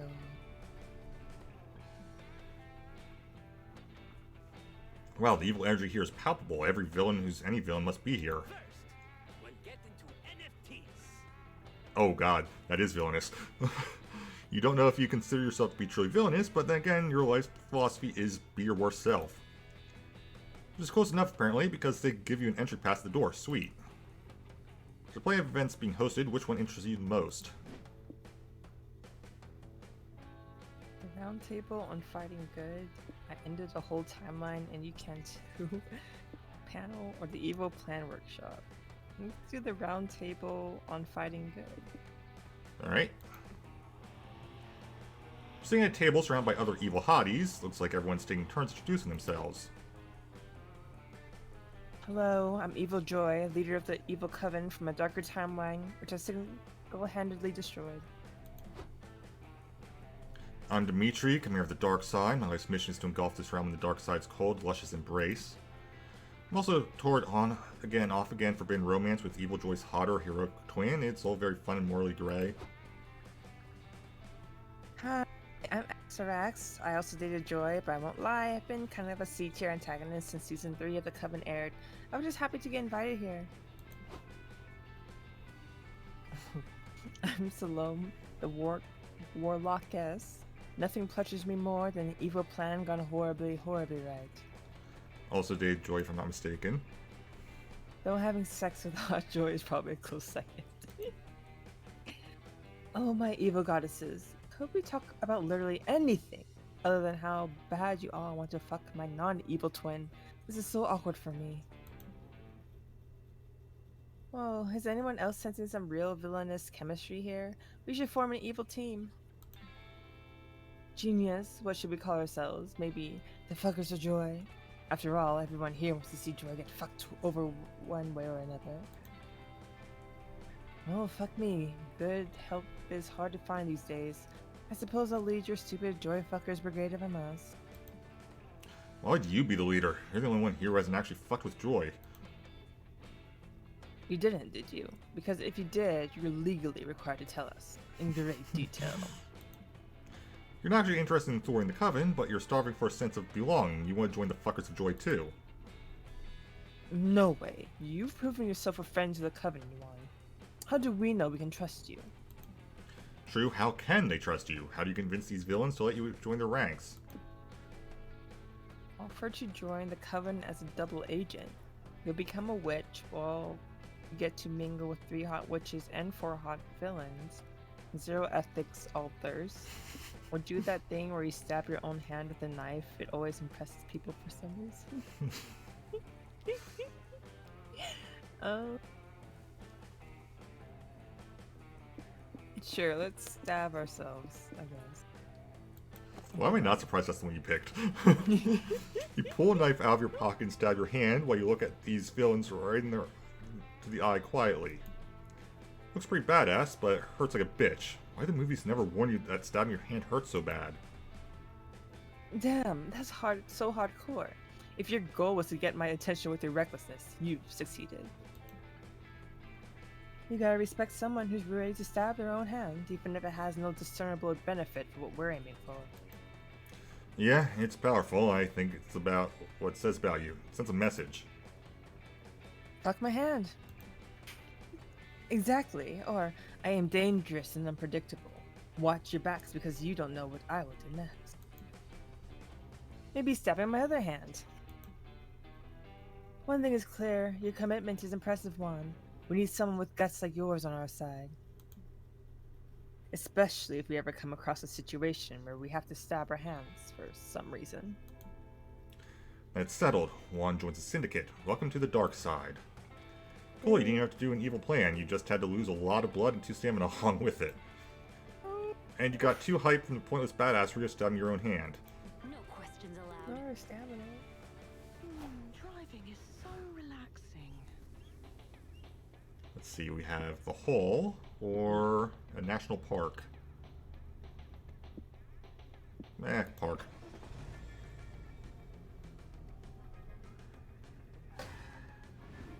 What? Why is the car stopped? You, Polly, and Scott are calmly driving to your next destination. Vera is not so calm. It's really inefficient.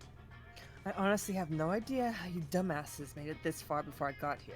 This trip is just a disorganized mess.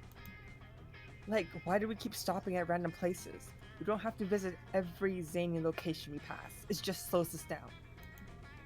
And why is it every time we stop somewhere we lose one or more of our key resources?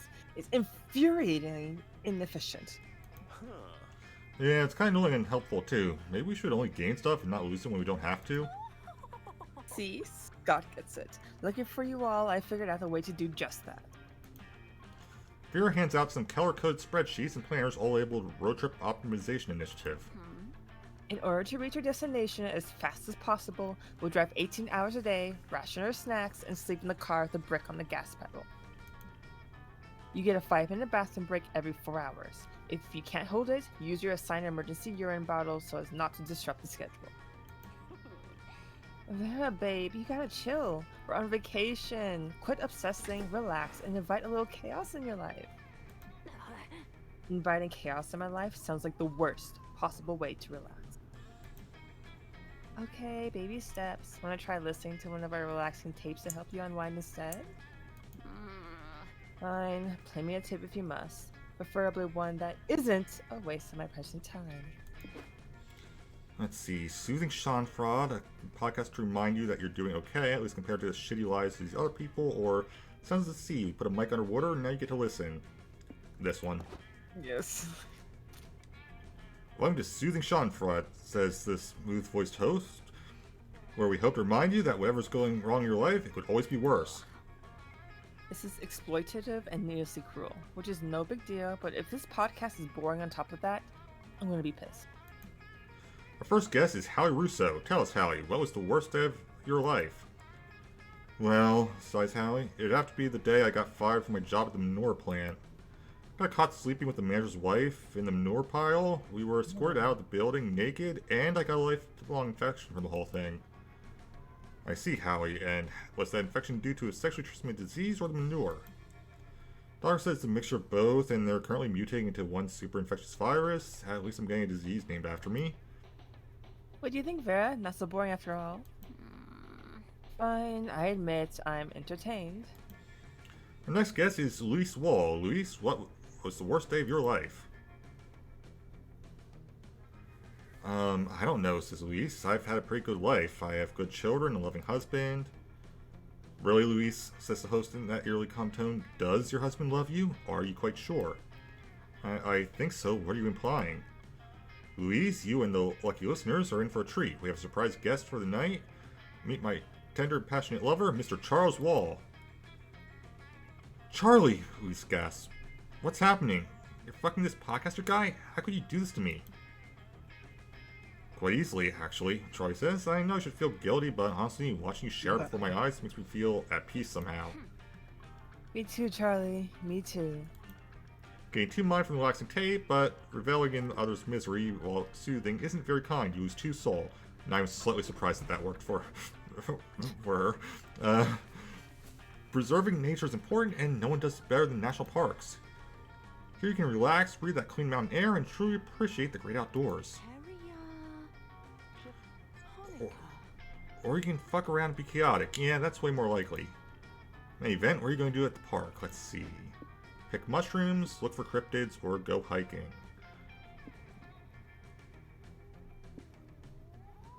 Pick mushrooms. You're about 30 minutes into your hike when Scott apparently can't take it anymore. Man, I'm starving. Is there anything to eat in this lush, beautiful forest? Ah, hello, friends. It's good to see you, but you should be wary. I can hear the growling of some great beast somewhere in the trail. Hey, Mossman, don't worry. That's just my stomach. I haven't seen a burger restaurant on this trail yet, and I'm getting pretty hungry. Oh, well, I don't know about burgers, but I know a great natural food source nearby if you need a snack. Moss leads to a fallen tree covered with mushrooms. Behold, my friends, fungus vivi. They're succulent, they're savory, they're alive.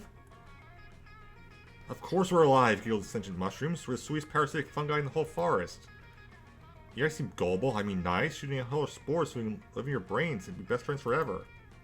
No thanks. I bet those spores would taste great with some sauteed onions and chives, though. But isn't eating something that's sentient and still alive kinda wrong? It definitely is, say the shrooms. It'd be much more humane to let us germinate in your brains. Oh no, what do you think, Hazel? Should we inhale the spores or eat the mushrooms? How about neither? Nope, you should know the rules by now, boo. Pick a wacky outcome and suffer their consequences. Are we eating or inhaling? Well, they say when you live with a mushroom parasitizing your brain, you're never truly alone, or hey, the shrooms want to live rent-free in your brain, but you want them to live rent-free in the risotto you're having for dinner tonight. Fuck them. Excellent choice. Fungus Vivi's natural smoky flavor pairs wonderfully with good risotto. I'm going to assume I'm losing soul. No, please don't eat us. We can't stand the agony of being eaten. Well, you should have thought about that before you decided to be so delicious. I'll pick some mushrooms to cook later. You go ahead and snack on some of them, now gaining 2 stamina, and listen to screams. Oh god, the endless pain! No, the stomach acid burns, why cruel world, why? Woohoo, fuck yeah, eat me. I like that one. Should this mushroom be screaming, don't eat me?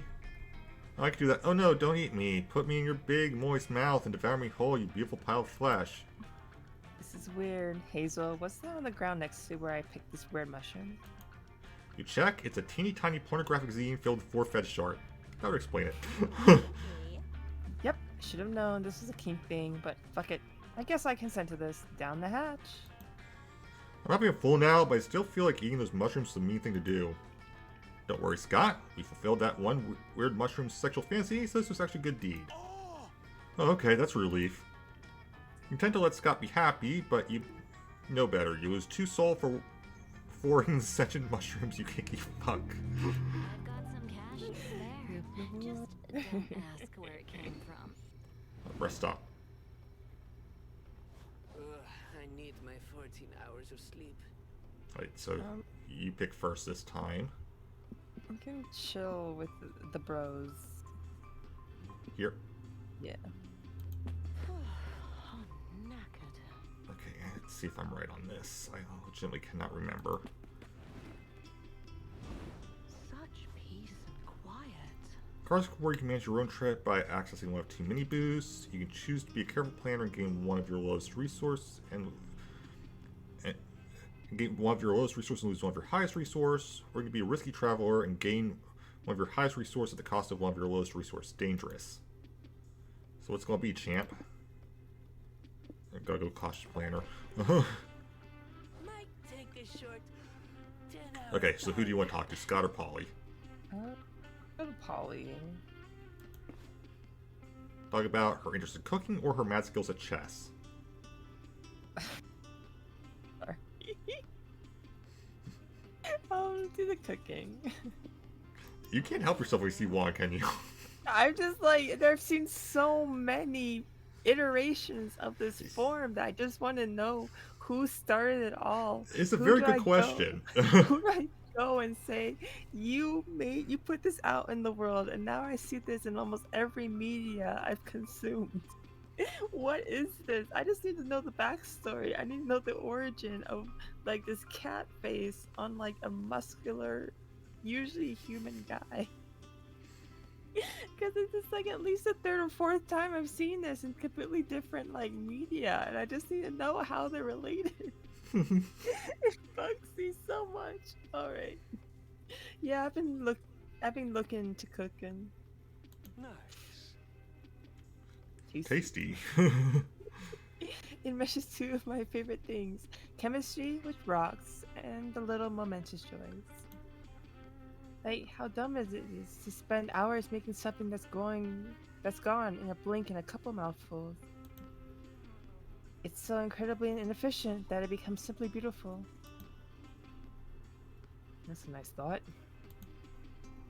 And now that I don't even really need to eat, my hobby has reached new heights of stupidity, and of beauty too. So I started taking some cooking classes. Vera takes them too.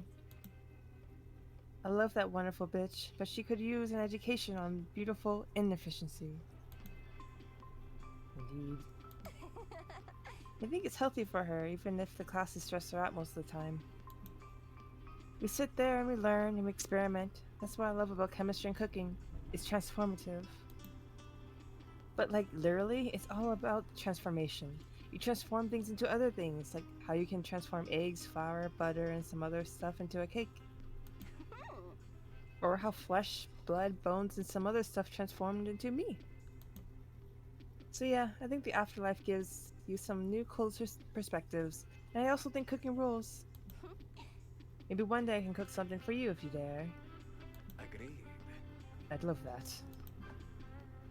Chaotic energy. Wherever the prank masters go, hijinks ensue. Can handle the consequences of their mess. Next week, all resource gains and losses from events are increased by 1. No.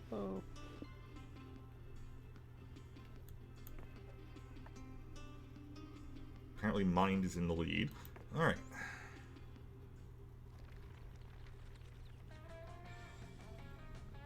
Oh, this seat is options are the cult headquarters or the carnival. Carnival.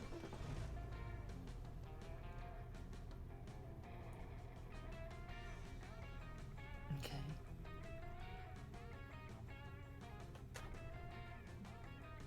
What's more fun than carnival? There are games, rides, people in costume, and all the junk food you could ever want. First order of business is, obviously, consuming a pile of cotton candy bigger than your head. Then while you ride the resulting sugar rush, what do you do next? Let's see. Completely random House of Mirrors. Carnival games or freak show? House of Mirrors. Wander through the Hall of Mirrors until you stumble upon an unexpected visage. Oh, hey. Huh? It's you, me. I've been missing you lately. What do you mean, I'm you? We're always together. Yeah, but I want some quality time together. Playing and Scar are the best, but my energy gets a bit drained after so much socializing. That's true. I love challenging myself with all these shenanigans. I also miss cozying up at home with a cup of tea. Listening to some chill music while it rains outside. Getting lost in my own thoughts while time passes so slowly. I totally get you. It's good to get out of our comfort zone every now and then, no? Yes, don't get me wrong, I like being social from time to time too.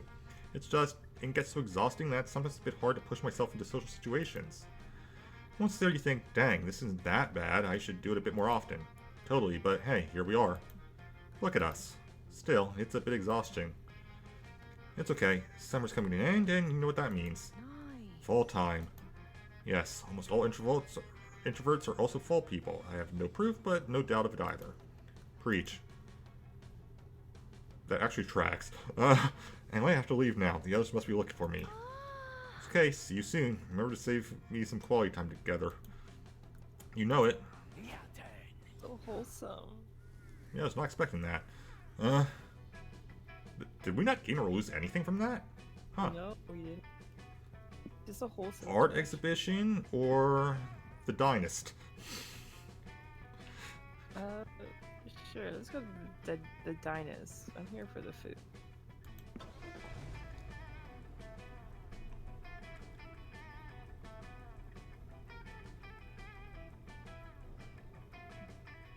The Dynast is a classy locale made for the road tripper with discerning tastes. Come on. I'm thirsty.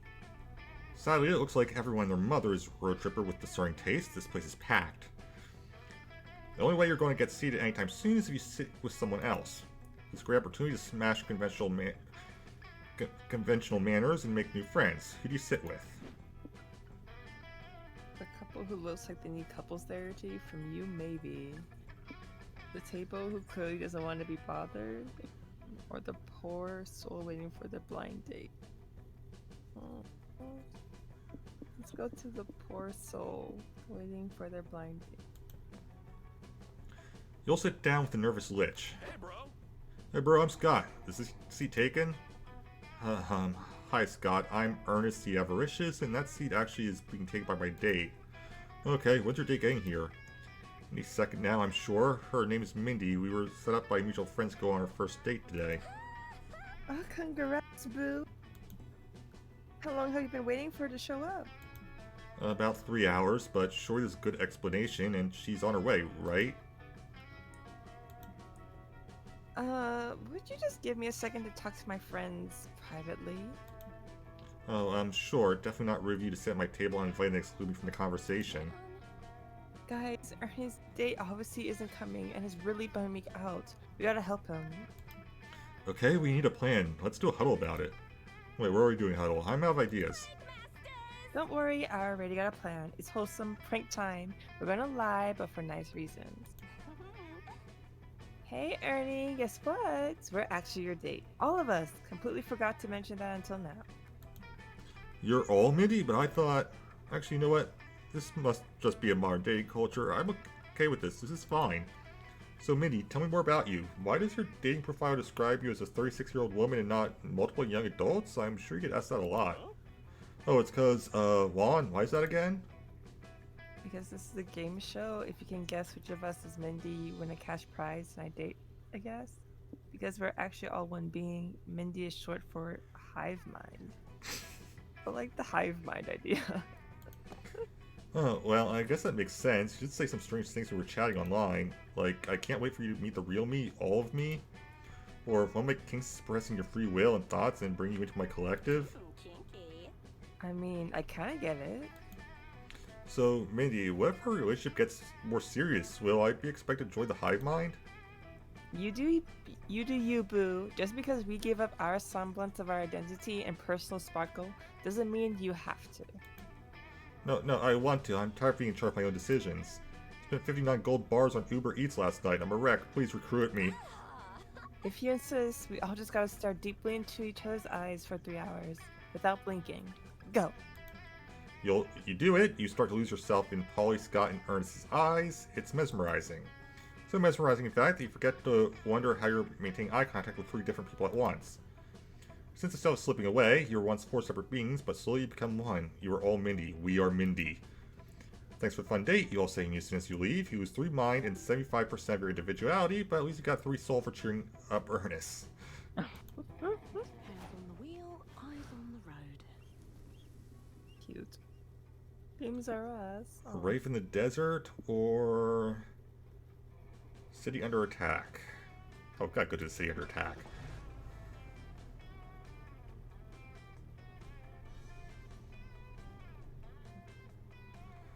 Burning buildings, screaming people, and eardrum-shattering roars. Scott, run! There's no question about it, a kaiju is attacking the city. Bring a party hat. I'm not sure why you decided to visit a city obviously experiencing a deadly event, but then again, I don't know why I even expect logic from you anymore. Fair. Nevertheless, you now need to protect yourself from death by a giant reptile. What do you do? Fight the kaiju, evacuate the city, or accept your fate? Well, I kind of have to fight the kaiju. One convenient scene transition later, you're suddenly in City Hall debating on how to fight the kaiju. Grab the city's greatest minds and these ram tours for some reason to discuss solutions, says the mayor. What can we do? Let's use bombs, the military general says. We're flush with nukes, the kaiju is just an excuse, we need to blow shit up again. I like this guy. I like his whole unhinged vibe. Let's put a pin in that, says the mayor. Scientists, do you have any ideas? Where did the kaiju come from? Well, say the scientists, it's possible that all the untreated radioactive waste in the water supply mutated a lizard into a giant killing machine. The answer isn't the consequence of my own actions, sighs the mayor. Just tell me how to kill the damn thing. Kill the kaiju, gasped the scientist? Why would you want to do that? Kaijus are awesome. Oh, you know what would work? Fighting fire with fire. Let's stick another kaiju on the first kaiju to kill. Won't that cause undue harm to the civilians? The mayor sighs. Does anyone here have an idea that won't kill thousands of innocents? Have you tried offering the kaiju a free pizza if it promises not to stomp on anyone?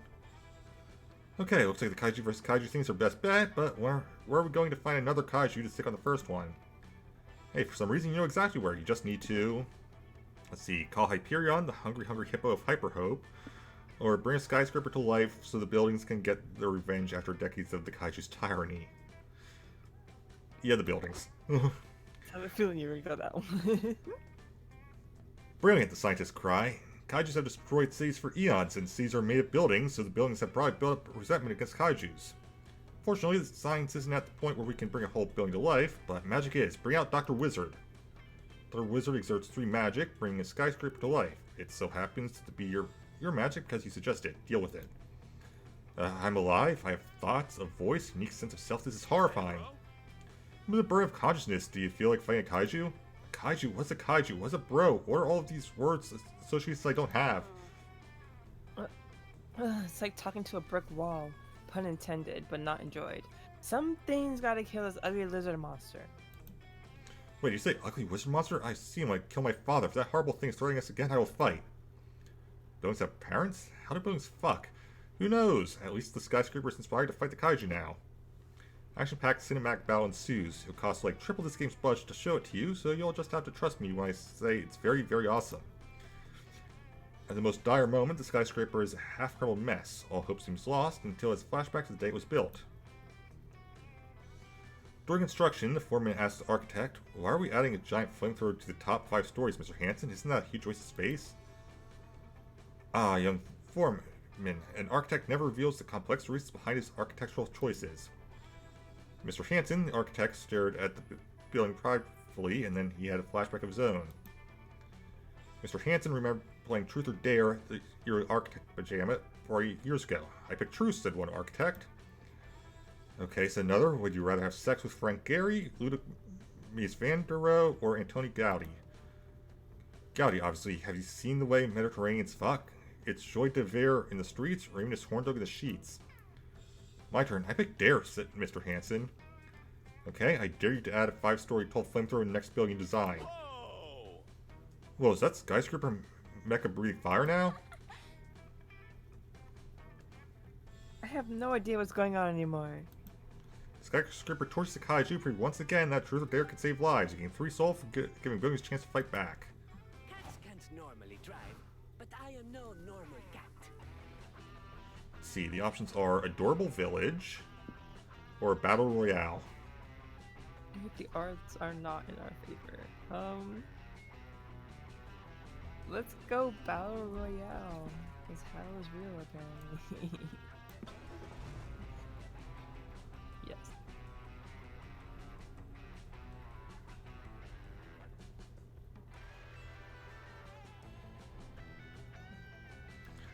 Only the Battle Royale, where there are only 2 rules, kill or be killed. I'm already dead. Something to visit the place where everyone's murdering each other was sort of a questionable decision on your part. It's too late to leave now, so how will you survive? Make strong alliances. Fucking hide or go berserk. Let's make strong alliances. You and your friends are walking around the Battle Royale, doing your best not to get murdered when you run into your friend Dahlia. Hey you guys, I didn't know you were going to be at the Battle Royale. I got to say hi before I had to brutally murder you all. But why'd you murder us, bro? Aren't we friends? I'd rather team up with you than be killed by you. Of course we're friends. There was no team in Battle Royale. I'll stop at nothing to win. Attention everyone, someone announced over a loudspeaker. We'll now be implementing a new rule, partner battles. Everyone find a partner and kill as many people as you can together until you're the last group standing. Good luck. Oh, so we can do teams now. That's cool, but which of you would strategically be the best to pair up with? Scott's obviously got the brawn, but Paulie's had a clear advantage for being unrekillable. I think I'll go with... Dahlia Aquino, it is I, Batness, the obvious protagonist of this Battle Royale scenario, here to ally with you in my hour of need. Right, I should have realized Batness would obviously be in this. We'll be unstoppable with your incredible killing physique, my plot armor, and our palpable romantic subplot energy. By combining our forces, we're sure to win the battle and take down the government in the meantime. Oh, sick. I'm good with that. See you on the other side, losers. Okay, guess Dahlia's out of the equation, which means this is one of those situations where you choose between Polly or Scott. Prank masters for Oh, life. bad news, Boo. Scott and I are already paired up with each other. Prank masters for life. Great. Time to get desperate. You see 2 lone people still searching for someone. Snag one of them quick. The jolly guy who seems to spend a fuck ton on cosmetics. Someone who's invested much into this bullshit probably knows a thing or two. Or that brooding, aloof bastard. It looks like she seems too much. She literally has a visible pulsating aura, so that must mean something.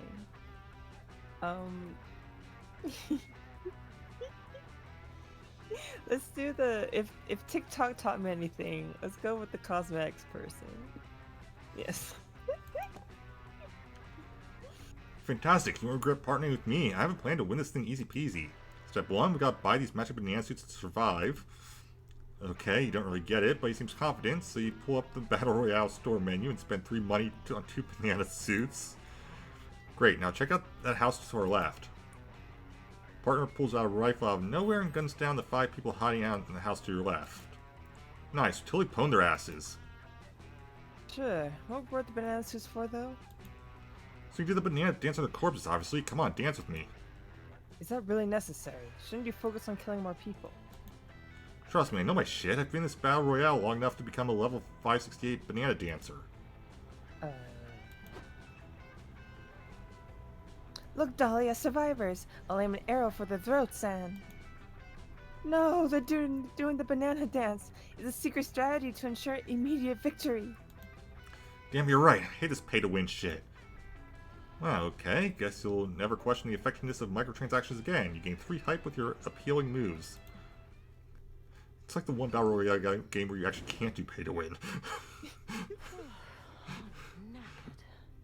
Knackered. Okay, I'm curious about something. I need need my 14 hours of sleep. We'll to the dude bros again. All right. Yeah. Nighttime. Scott or Polly? Talk to Polly. Party etiquette or being a ghost? Being a ghost. Being a ghost rules. Being a ghost is dope. Not only can you go through your afterlife with way less limitations, but it also makes you think. Like, life? Afterlife? How does it even work? Some people are born ghosts, and other people like me are dead ghosts. We surely don't abide by the same rules as corporeal creatures, but there are rules nonetheless. Oh. Oh, weird ghost rules.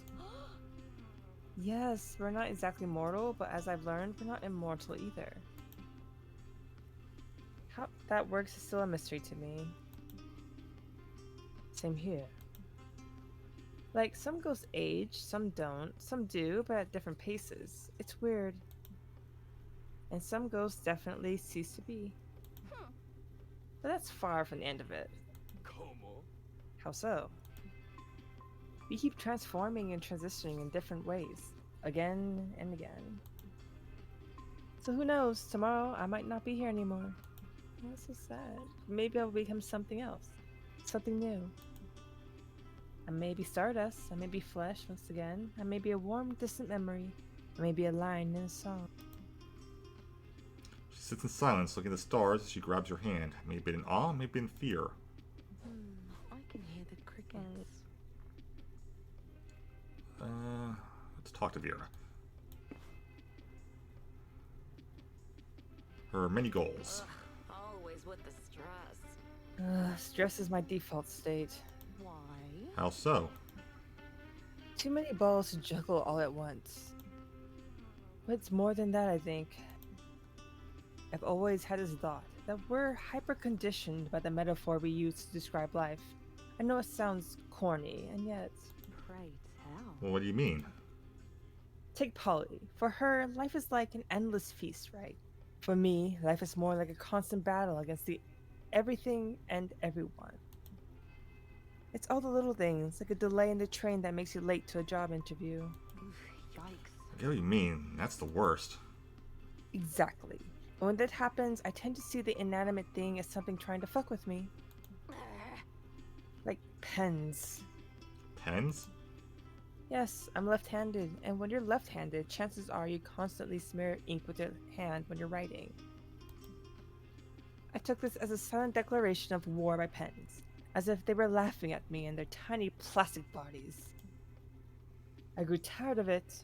I am Vera Oberlin, and I won't be defeated by a dumb pen, or anything for that matter. So you switched to using pencils? No, that would be like admitting defeat. I just taught myself to write upside down. That way I could write right to left and avoid getting my hand inked. I know it sounds stupid, but truthfully, it gave me such a delicious feeling. All these little things seem to be laughing at me and reminding me that life can be a bitch. Your one and only. So I just remind Vera them I am a Oberlin. bad bitch. Yeah?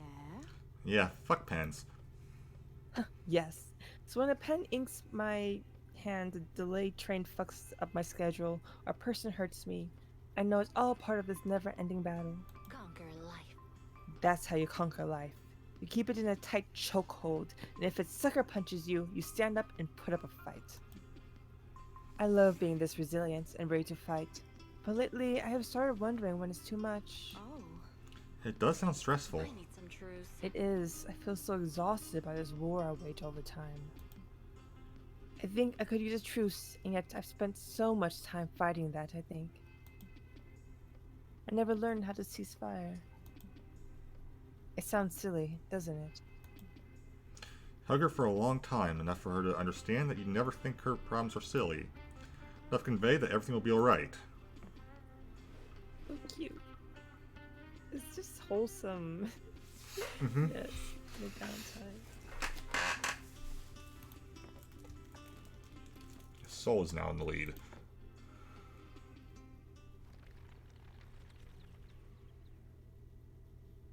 Your turn. Your options are the shopping mall or the charming village. Let's go to the shopping mall.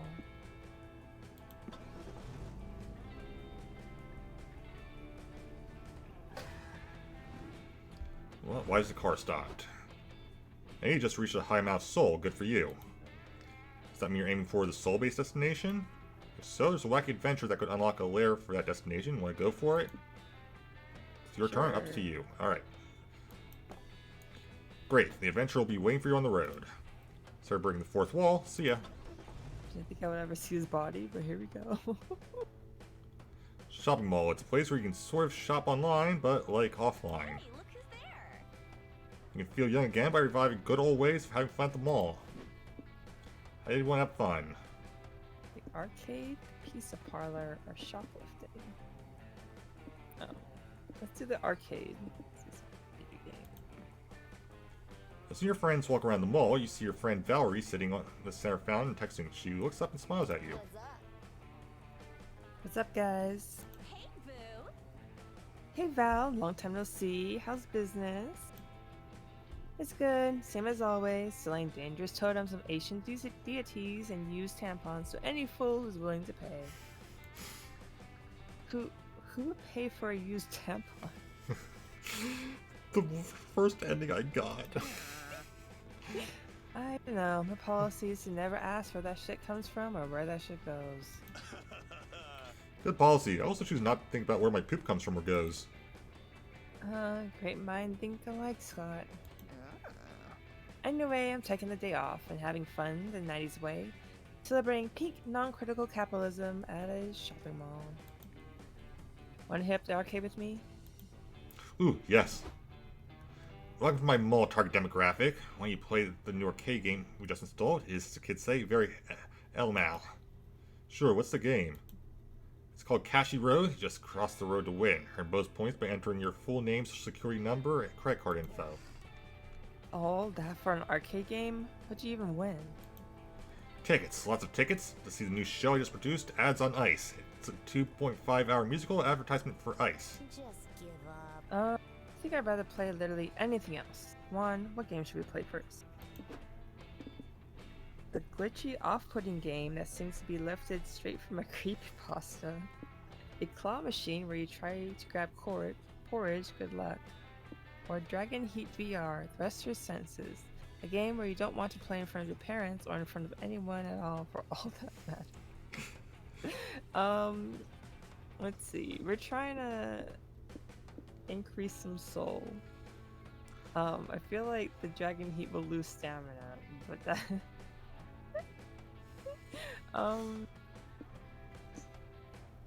let's do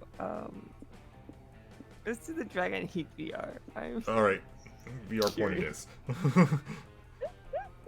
The side machine says, welcome to Harold McDonghart's Mansion of Lude. The evil queen Rosequeef has filled it with traps to drain all your sticky vital energy. I'm amazed I made that through that. Oh dear. Prepare for a night of exhausting duels where only the best will thrive. Sounds like fun. You put on the VR visor and VR crotch guard and begin playing. Oh, God. Wow, Juan, looks like you're churning a lot of butter in that game. Nice grip technique. Yeah, be sure to work the shaft of the butter churner real good if you want a high score. Yes, and don't forget to tickle the butter churner's balls too. Ooh, now Juan's eating popsicles. That must be one big popsicle. I'm so jealous. God, you dumbass. There you two popsicles? Don't get greedy, Juan. You don't want to gag all that ice goodness. Yikes. Yeah, the trick is to suppress your gag reflex. Now one's playing pinball. Nice technique. I also thrust my hips against the pinball machine to give more power to my balls. Don't forget to tilt if you want to win. Turn that bad boy over and pound from behind. Lose 4 stamina playing pinball. You're a sweaty mess. Somehow the Dragon Heat VR thrust to win machine is sweating too. Oh, I don't give you one ticket. That sucks. I thought you did really well. Wait, that's not a ticket. That's the machine's phone number. Nice. Good work, Juan. I've seen lots of people underperform on this game before, but you fucking crushed it. Hell yeah. This has been more cardio than you usually do, but you gained 4 hype, so you can't complain. No questions allowed. Driving is so relaxing. Let's see, we have the Roadside Wig Museum or the Abandoned Village. Yeah, Abandoned Village.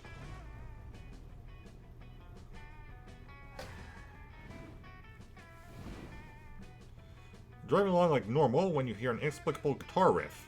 Then there's suddenly a blue anteater in your car. Hey, it's me, Tibby or Eddie, here to remind you that cool kids say no to gambling. Well, where'd you come from, bro? Haha, don't think about it. Okay? It's too late to talk us out of gambling, Eddie. We're on our way to the City of Vice to gamble right now. Bummer, looks like you'll never be cool kids. Oh no, whatever shall we do? It's okay though, I'm headed to the City of Vice too, and I bet everything I own that I can talk you out of gambling when we get there. Where are you going to the City of Vice? It seems like the opposite of a place someone who hates gambling would want to go. Because I'm on a mission to teach the world that gambling is bad, and the City of Vice by far needs that advice the most. But also, it's also where my favorite cocaine dealer does all his business. All cool kids do coke. Are you sure about that? Good luck getting the denizens of the City of Vice to give up gambling. You'd have better luck talking to merfolk into moving to the Sahara. I know it'll be a difficult task, but if I've got a funny feeling, my luck's about to turn around. Hazel's here is good at giving advice as I'm at radical skateboard tricks. So you're not good at skateboard tricks? Can you think of a creative way to convince a bunch of gambling addicts to give up the incredible rush of gambling? Let's see, the gamble to end all gambles, get the gamblers to gamble on how long they can go without gambling, or the gambling if they gamble about not gambling, or give them a baby to raise collectively, the power of responsible parenting will push them in the right direction. Oh, I've got to go with the first one. Yeah, that's a great idea. What? It is? I'm not even sure what Hazel said. Let me break it down for you, kiddo. I'll get to the City of Vice, gather up all the gambling acts you can find, and I'll say, gather around everyone, I've got the newest, coolest, tubularist gambling game to play. That sounds great, say the gambling addicts. We literally cannot resist gambling on any game we can find. How do you play? Simple, it's you versus the house to gamble and how long you can go without gambling. How many bets can an addict not bet if he's gambling not to gamble on the gamble? I've got this, says one gambler. I'm gonna get back into playing the cello. I'll join an orchestra and stay out of casinos for the next 20 years. You'll never beat me, says another gambler. I'm gonna focus on my kids. I'll raise them to avoid gambling, meaning we'll all beat the house and win triple the cash. I just have to find my kids first. I think I'll let them at the slot machines. Then I gotta find his kids, and they'll all be betting to see who goes without gambling the longest, and they'll all win by never gambling again. So they're gambling by not gambling? How's that not just gambling? Well, it's not gambling, but still not gambling by gambling on how long you can go without gambling, which will eventually put an end to gambling. All thanks to the power of gambling.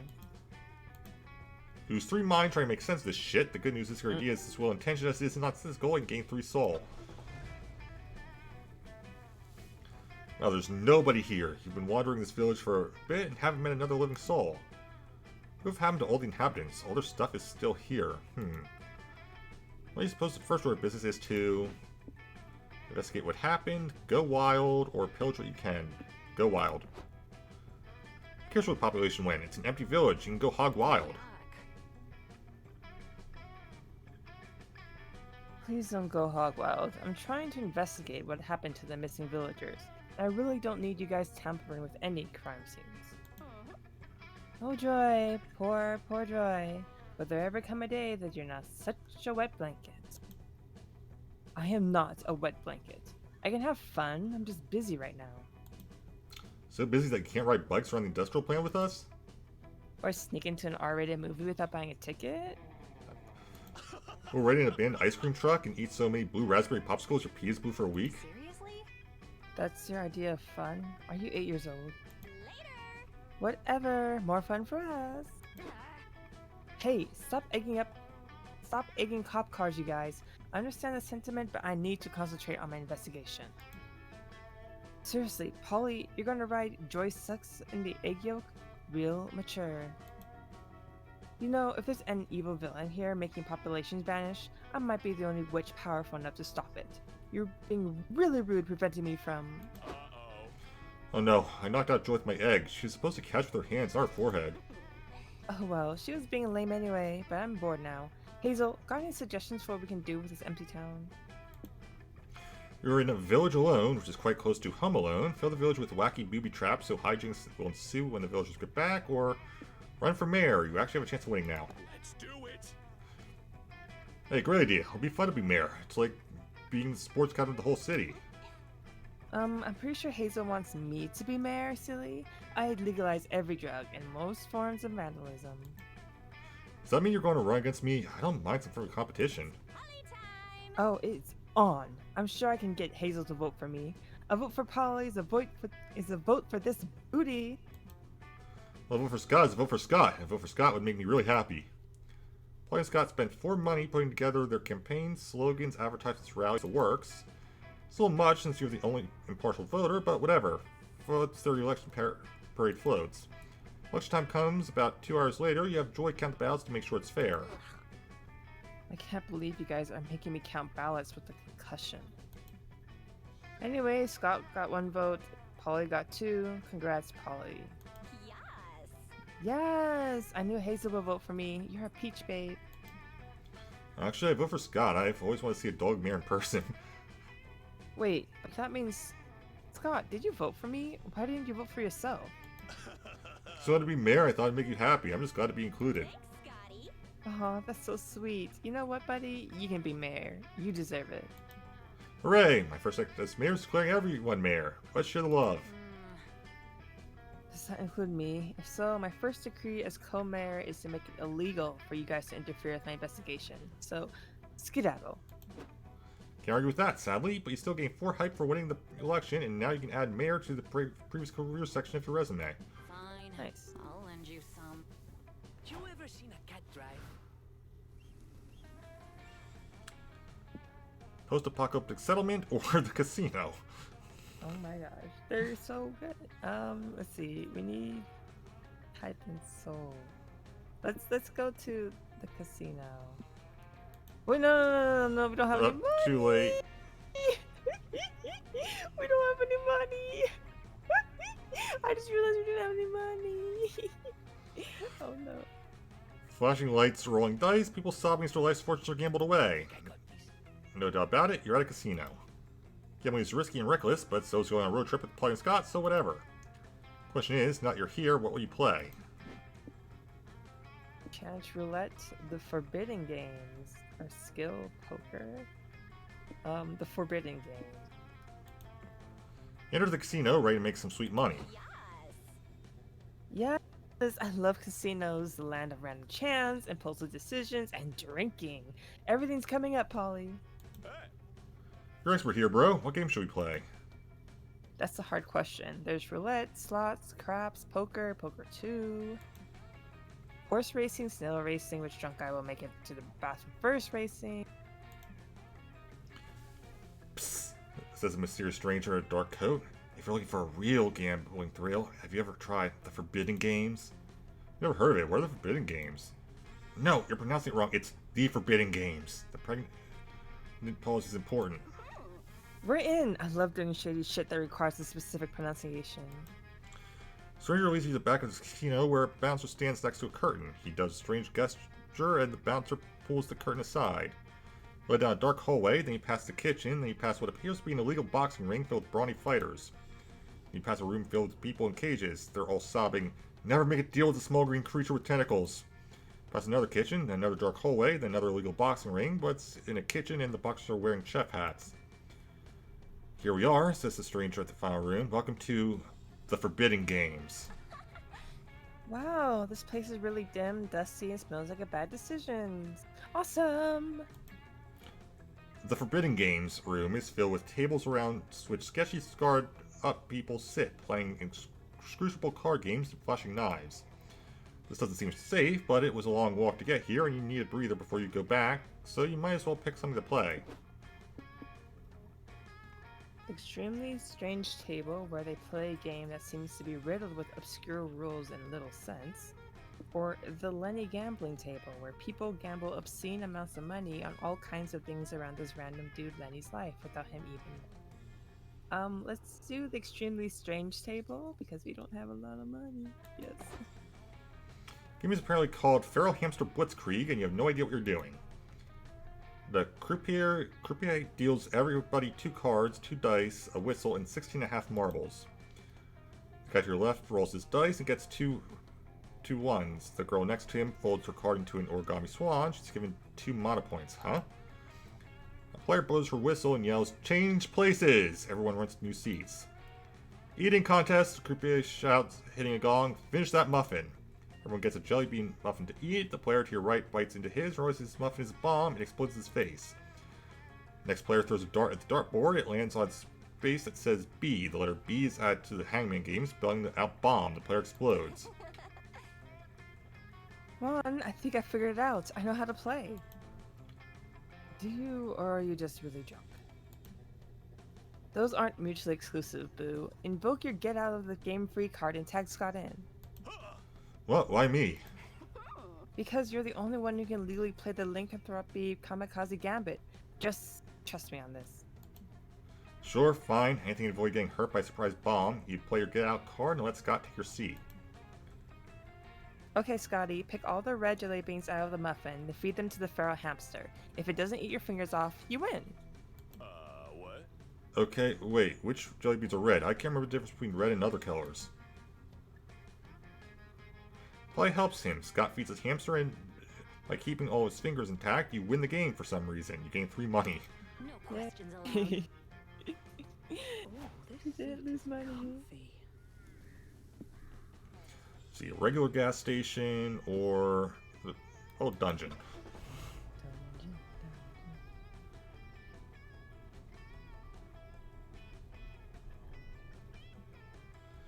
Normally, dungeon would be a dark, scary place for people to be locked up and punished. Keep tight.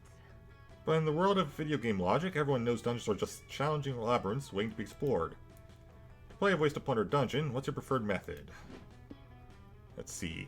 Fight the dungeon boss, grind experience, or solve puzzles. Puzzles. Your friends enter the dungeon. Before you is a locked door, a big square hole in the floor, and a lever. Oh, this is one of those puzzle rooms. We gotta put our heads together and solve this conundrum. A big hole and a little pole. What could it mean? I'm pretty sure it's a lever. We're meant to flip it. Nah, that's too obvious. It's a puzzle dungeon, Boo. You gotta think outside the box. Oh, I got it. Is it thing outside the box if we dig the hole out more? Honestly, I'm kind of just psyched to dig a hole. Thanks, Scotty. Hey, that's not a bad idea. Maybe the key's buried down there. Good thinking, Scott. Fine. You help your friends dig out the big hole even more. It's hard work, and eventually Polly takes a minute to relax by leaning on the lever. Whoa, is there an earthquake? Nope, you look up to see some things that are similar to but legally distinct from Tetris pieces falling from the ceiling. Oh, I think we're supposed to arrange those pieces to fit in the hole. It seems so obvious now, not that I hit the lever anyway. Which is my plan from the get-go. Sure. You, Polly, and Scott arranged the pieces the way they should have been, but the amount dug out accidentally made the hole exactly 1 piece bigger. So it's unsolvable now. Ugh, this can't get any worse. Oh yes it can. The door you came from slams shut and the room is filled with the ticking of a timer counting down.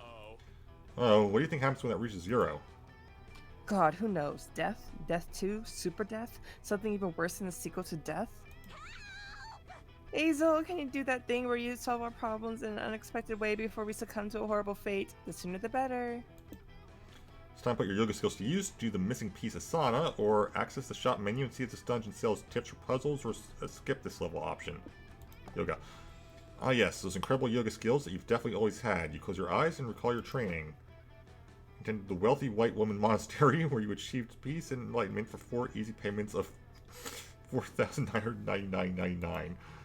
You spend your days on far-off mystical lands of the West Coast, doing asanas and perfecting your technique at ordering a chai latte. They're your yoga master, a man founded the WWM after realizing the wealthy white woman would spend any amount to glimpse enlightenment, gave you a pearl of wisdom. If you can't find the missing piece, consider that you are the missing piece, namaste or whatever. Back then you thought it was just vapid, vaguely inspirational colloquialism, and honestly it probably was. Now your chakras have aligned, all his teachings make sense, or so you want to believe for the amount of money you pay for them. Take a deep breath, stretch to your fullest height, and assume the missing piece Asana. Holy shit, you're not nearly as flexible as you used to be. Your tendons feel like they're about to snap. Whoa, check it out. Hazel will fit perfectly in the slot now. Damn, let's go ahead and shove them in the empty slot so that we can stop hearing their screams of pain. But Scott, insert you into the empty slot before you get too many serious cramps, so you still lose 4 stamina. But thankfully the timer stops and the puzzle is solved. You guys escape the level and gain 4 mind. I've got some cash to spare. Just don't no, ask more where it stamina. came from. I need my 14 hours of sleep. Let's go to the trade man. Such peace and quiet.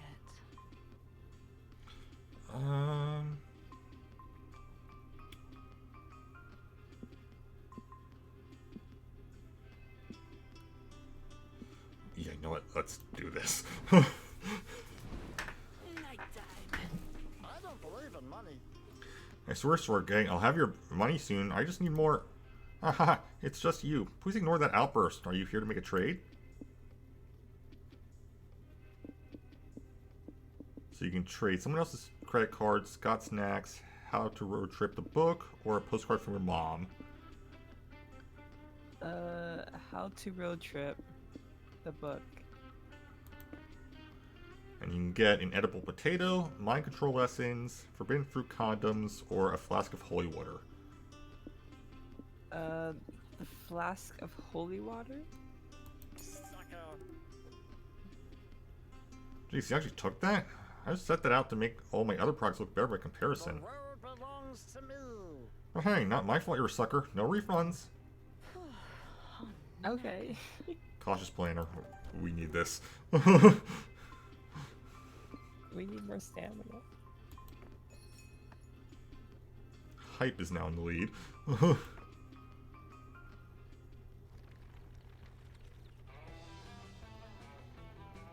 on the wheel, eyes on the road. Let's see. Secluded village or secret government lab.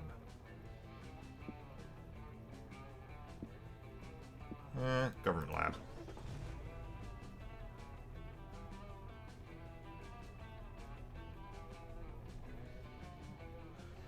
Are you a government conspiracy theorist? Well, you're about to be. Science! Welcome to the secret government laboratory where all your favorite politicians order their scientists to play God. Their gross experiments, mutated creatures, and crimes against monstrosity galore. Catches your interest. Let's see. Scientific test gone horribly wrong. Check out weird cloudy tank with the menacing silhouette or weird forbidden experiments. Cloudy tank. You're wandering around the lab when you find a huge cloudy tank in the back surrounded by warning signs. I have a question. The sign says beware of sexmogamate. Handle only with hazmat suit and post-nut clarity. What's a sexmogamate? Let's read these notes to find out. The sexmologate was discovered wandering the woods, screaming incoherently and setting occasional fires. It excretes pure sex sulfate, the chemical that makes all things sexy. With this lucky find, we'll be able to painfully extract sex sulfate from the creature for the rest of its short, miserable life. What could go wrong? What does it say after that? It's mostly ketchup stains on the last pages. Scientists probably eat frites on the job too. So there's a weird sexy creature in this tank? It smells familiar, like lighter fluid, hairspray, and angst. Is that... Grah! Wait, hold the fucking phone. You're telling me that these scientists discovered a creature that's basically the mutant pinnacle of pure sexiness? And it looks like Damien? Sup, noobs?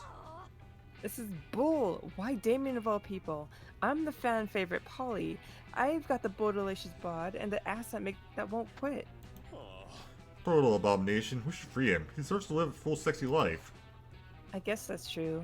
Poor multi Damien. Your busty was just too poppin' for this world. How should we get him out?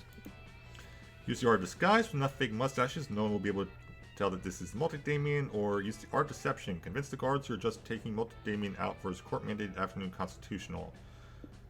I mean, this is just funny. Check your wallet and realize that enough fake mustaches had better be one big fake mustache, because that's all your money you can buy. Works for me. You also need to get the multi-damien out the hole. You can see the exit, but just before you reach it, a security guard steps in your path. Wait, you can't leave without clearance as a guard. I need to confirm you're not escaped experiments or newborn baby clones or anything. I'm not a spicy red baby. I'm sure you aren't, sir, but you know how the big wigs in corporate get. I've just got to ask some routine questions to verify your identity. 1. What's your preferred material of choice? Metal. I see. I prefer wood myself, but I won't judge your preferences. 2. How old are you? I'm a spicy red adult. Yes, to prime one's life. I miss my spicy young adult years. Last question, and then I'll let you go. What's your legal name? Yes. Oh, really? Must be a foreign name I'm not familiar with. Is that spelled 6 or 7 A's? Suddenly, the alarm goes off. Everyone evacuate! The speaker screams. Sex commit on the loose. Crap. Crap. Crap. The guard puts his hand on his gun. Shit, you're done for. You guys better evacuate, he says, but take my gun before you go. The sex commit's a dangerous beast, and you civilians should protect yourselves. Good luck. Bye. Got it, bro. See you later. Woohoo! You all successfully freed the multi-damien to wander the wilds again. You gain 3 soul for your efforts and a free gun. Nice. You have the ranch or a regular motel? To the ranch.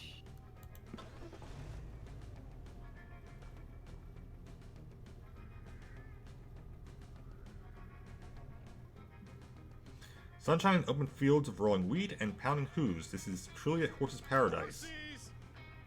Science has proven there are 3 key activities to do with horsies. Question is, which one are you doing today? Ride the horsies, whisper to the horsies, or worship the horsies.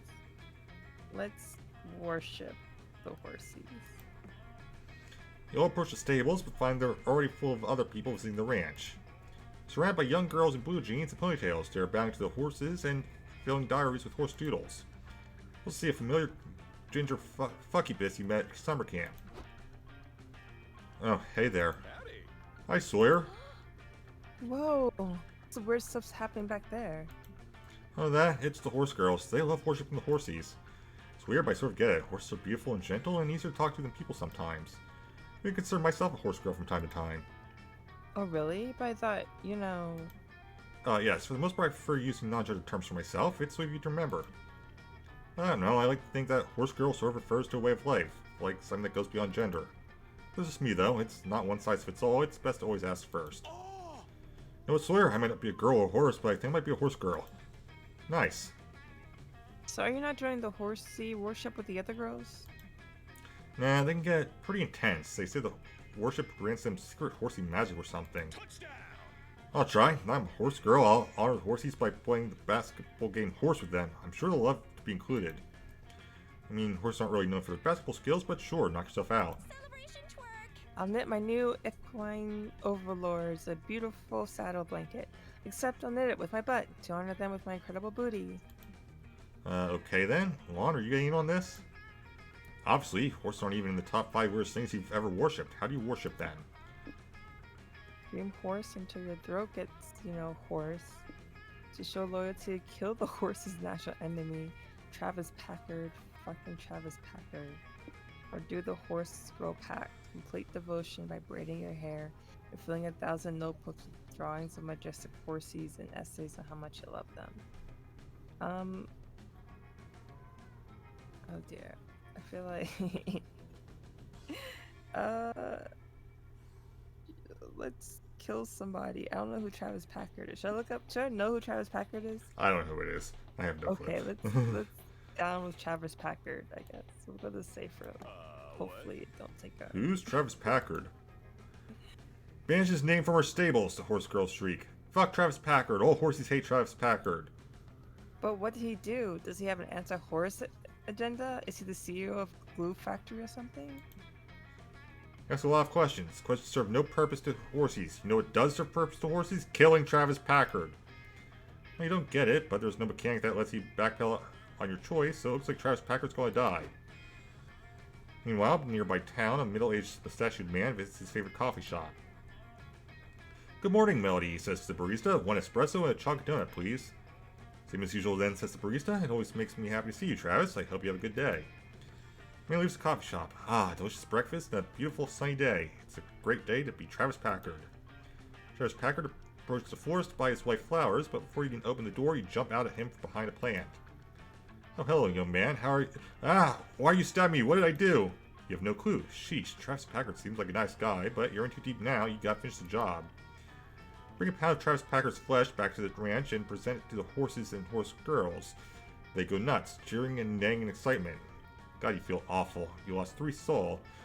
You can feel the horses' gratitude manifest 3 magic courses through you, but at what cost? You pour the magic into your car later, and you pour 1 out in memory of Travis Packard, the good man all horses inexplicably hated. Driving is so relaxing. Oh no. I'm trying to get the soul ending and like sabotage this. No. LARP or Okay. Desert Foot? Not LARP. Yeah.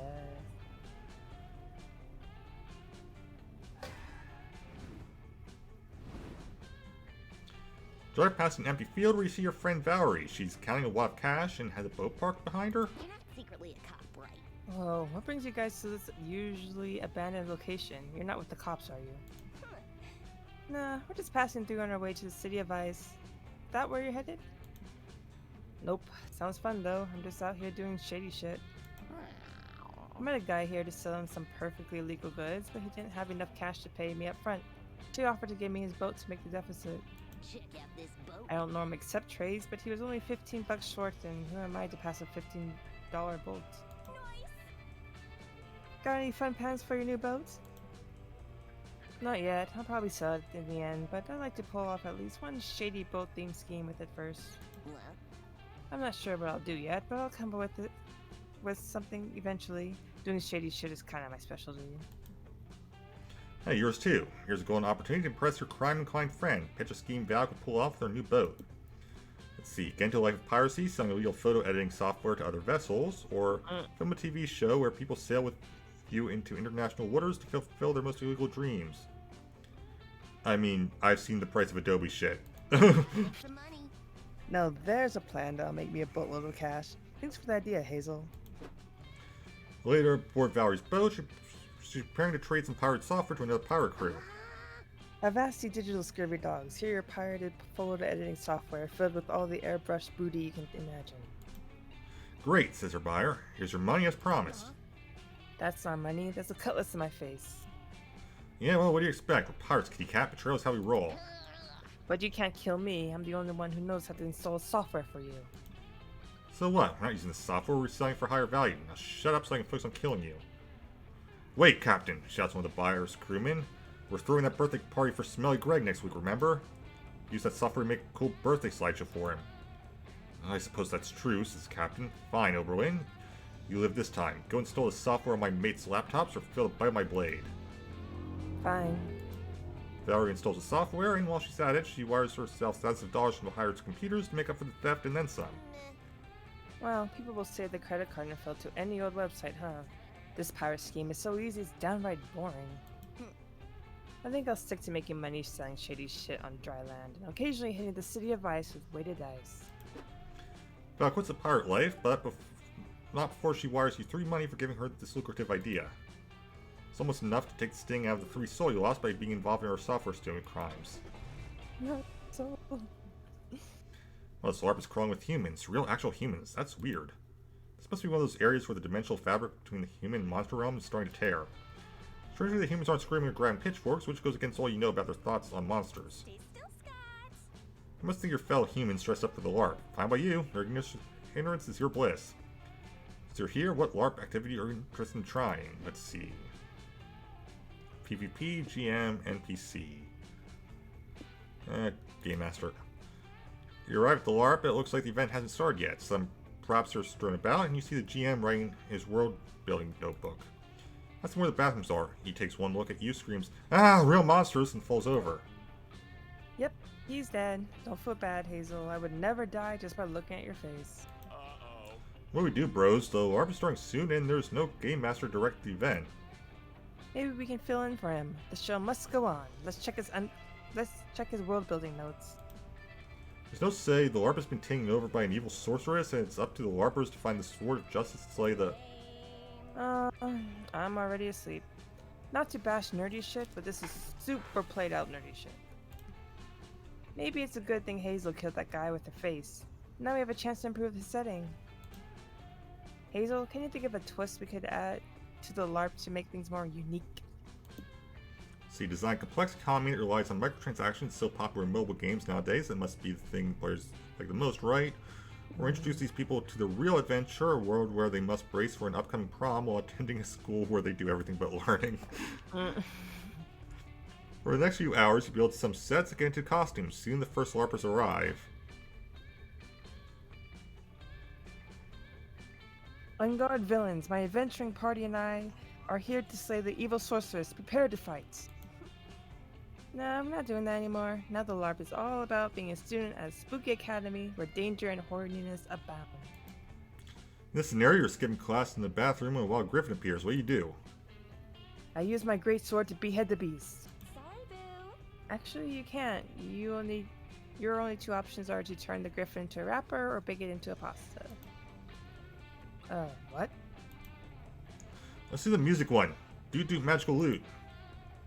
Now, for this event, you need to throw a bunch of parties to discover the secret ingredient that makes all parties great. What do you do? Oh, I wouldn't even know where to start. I've never actually been invited to a party. God damn, are you serious? That's so mean. Humans really are the real monsters, huh? Why are you saying that like you're something other than human? Moving on. Now to help your vampire friend become popular enough to be crowned prom king. Really? That sounds awesome. It's never popular enough to be prom king back in the day. This is the wildest fantasy ever. LARPers have a great time cosplaying as people who were happy and popular in high school. You gain 3 hype. This all reminds you that you learned nothing in school because you were too busy being chaotic corny, and you lose 3 mind from all these nonsensical scenarios you present. Cats can't normally drive, but What I am else? no We gotta do normal something cat. to avoid losing our mind and stamina.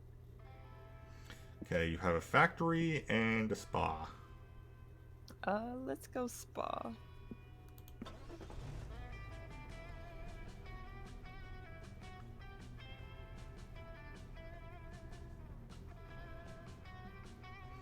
Now for vacation, this road trip has been surprisingly stressful. I needed this. A spa sounds like the perfect thing to help you relax before you get to your final destination. Question is, how do you want to chill out? Hot springs, yoga classes, a digital detox. Hey, what's the purple face? That is mind. And So that will gain mind. the sad face. That will lose hype. Let's do yoga classes then. As you're browsing through the different yoga classes that are available, you run into your friend Milo. Hello. Hello, darlings. Are you joining yoga class too? Yeah, do you know if they have any expert level yoga classes? Like one for someone whose yoga high score is over 2,000? Alright, it's Milo, not Milo. Milo. Or maybe there's some sort of competitive yoga doing team we can join? What? Are you two sure you know how yoga works? Of course we do. Play our yoga masters with an S. Yoga is our shit. We learned the North American rules at Spooky Academy. Like how to score 180 yoga points by catching the gong with your feet. And I learned some of the advanced NSFW yoga poses from Master Downward Dog Style on fans exclusively. I bet they don't teach you to make a child pose in any of these vanilla classes. They definitely don't. That's not trendy. I'd better educate you two on actual yoga before anyone from Yoga Momogram sees us together and my image as a worldly, well-centered hottie is ruined. Milo poses to post a selfie with a bonsai tree and caption it, Hearts and Heart. Anyway, this spa has the best teachers around. Whose class do you want to take? Brad Fomet, the goat yoga instructor. He'll teach you everything you need to know if you sign here. Or Sergeant Relax, the stern soldier lauded for her merits in combat against stress. Oh dear. I just want our mind to go up. Let's. Oh, but we might lose stamina. Okay, let's go with Brad Fomet. Yeah. Goat yoga? Is that a real thing? Yep, it's real, it's weird, and it's trendy, so therefore it's a perfect selfie opportunity. I love it. But it says the price of the classes are immortal souls. Is that worth it?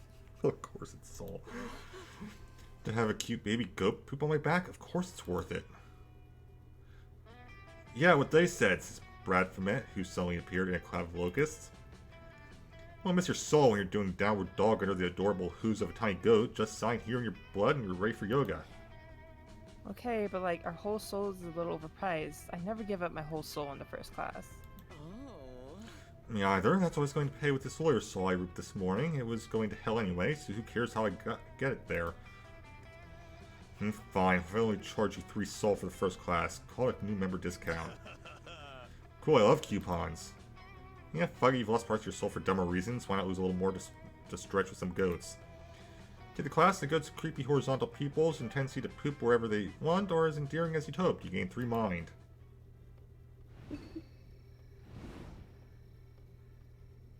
Let's find somewhere cozy. Might take a short 10-hour I'll power talk nap. with Polly tonight. Such peace and quiet. Howdy, you still got all those pesky worldly possessions, huh? I'll trade them to me for some of the weird crap I've got. Nothing matters anyway.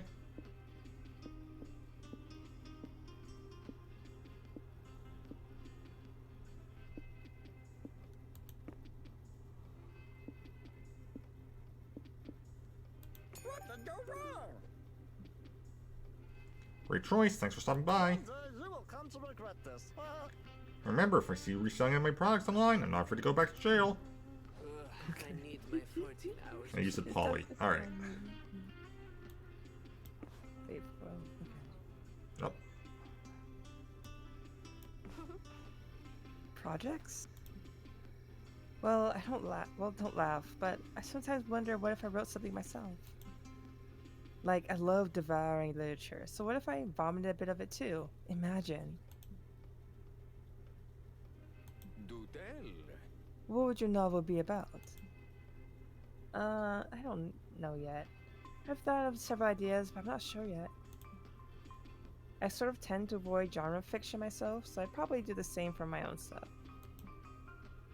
I write some kick-ass genre fiction, but oftentimes I find it focuses so much on adhering to tropes and conventions. Sure, some amazing novels dare to go beyond all that, but most of the time it bores me a bit. Like, I respect it, but it's not my thing.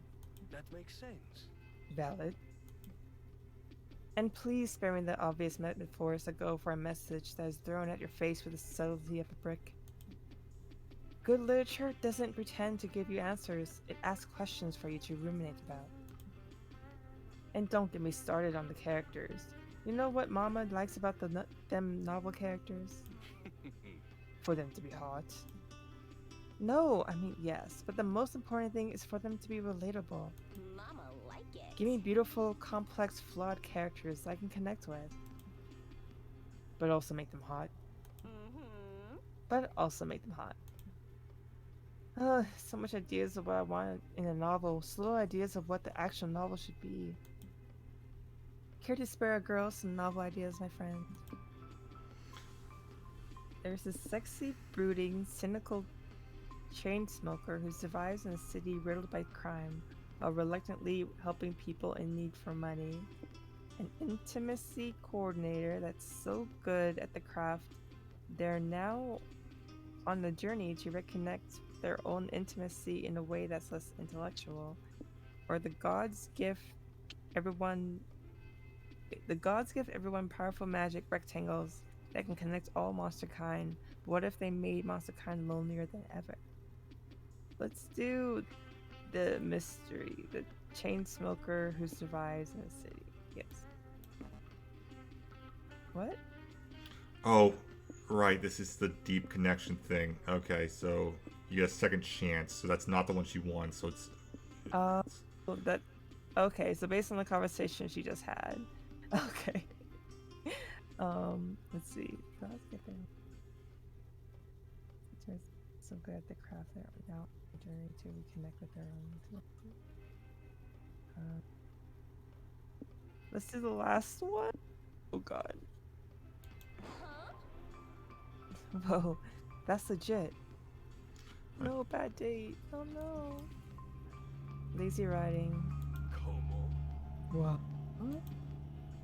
I mean, it's basically phones bad. Well, Polly, no one said that magic rectangles are meant to represent phones. Eh. You see, that's you as a reader, making your own interpretation. Oh, I'm sad. Oh, yes, I see. Powerful magic rectangles made to connect all monster kind. Yes. Tell me, Boo, what's another potential interpretation then? Walkie-talkies? Ah. So phones, or maybe walkie-talkies, are this incredible gift built to connect monster kind, and yet they make us more lonely. That's your interpretation, which is one of many. You've truly hit a 3-in-1. Obvious metaphors. Unsubtle, preachy message. Oh, I'm so sad I messed up. And treating me like I'm dumb. Lame. I'm positively baffled. Now, if excuse me, I will disengage from this awful convo and check my powerful magic rectangle instead. No! No, bye. Damn powerful magic rectangles, once again making monster kind, and more specifically you, feel lonely. I should have followed my gut and I didn't listen. That's what happens. No. I tried so hard to date Polly too. No. Can I get a do-over? Polly, I'm sorry to insult you. I didn't mean it. Animal sanctuary or circus? Can you hover over them again? Let's do... Yellow is soul, right? Right. Is the food stamina? Yes. Alright, let's go to that one.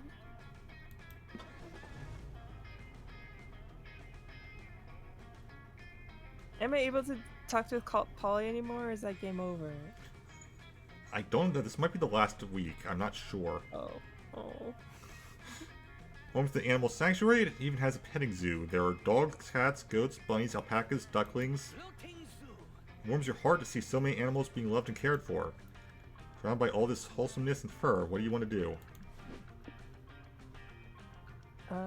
Let's go to the cat cafe. Let's bring the coffee and cute cats. You step into the cafe and see your friend Faith manning the register. Welcome to the cat cafe, guys. What brings you in today? I had to come see my favorite witch. Also, we've been on the road for hours, and if I don't get some caffeine in me, I will literally die. Polly, it's impossible for you to literally die if you're already dead. Liberal use of the word literally destroys its true meaning. Mama like it. I love it when you talk nerdy to me, Boo. Thanks. Thanks for coming in and supporting the cafe. The cats here really love the attention and playtime. That's good, because I got a pussy here that could use some playtime. Behold! Polly holds up a cat she befriended in the cafe. Okay, but for real, I was talking about my vagina in case that wasn't clear. Polly, I'm working now. My shift ends in a few hours, though. I can text you then. For now, can I get you guys anything to drink? Yes, please. You didn't come here just so Polly could flirt. What do you order? Cat coffee made for cats. Cat coffee made by cats. Or cat coffee made of cats? Well, I know which one you're not picking. Yeah, we're going to do made by cats. See what the... Yes. Oh, great choice. This is an exclusive, one-of-a-kind coffee we offer. Made by the cats who live here at the cafe. Awesome, bro! Oh, cool. Are they specially trained barista cats or something? No, they're just regular cats, but that's part of the charm, no. I'm gonna go with no. Does the coffee they make taste good at least? That's sort of a matter of opinion. The cats really enjoy making the coffee, though. Is it even sanitary for the cats to be behind the counter? Of course, cats are very clean animals. They bathe themselves multiple times a day. Your many remaining doubts are dispelled when you see one cat flop on the espresso machine's power button to pour the coffee. Second cat knocks a cup of sugar off a high shelf into the coffee. A third bats it above the yard until it turns the lever that dispenses your coffee in its cup. Fourth cat licks said foam into delicate latte art. Here's your coffee, Juan. Enjoy. The cats are all watching rapturously to know your opinion. Or maybe they're just like that. Cats do like to stare. Sip your drink. Blech. It's full of cat hair and mostly tastes like that last cat's tuna breath. That we paid more money for, you guess. At least even shitty tuna-ish coffee boosts your stamina. Hands on the wheel, eyes on the road. Oh, so sad about Polly, but it lifted my spirits just a little bit. A graveyard or space station graveyard?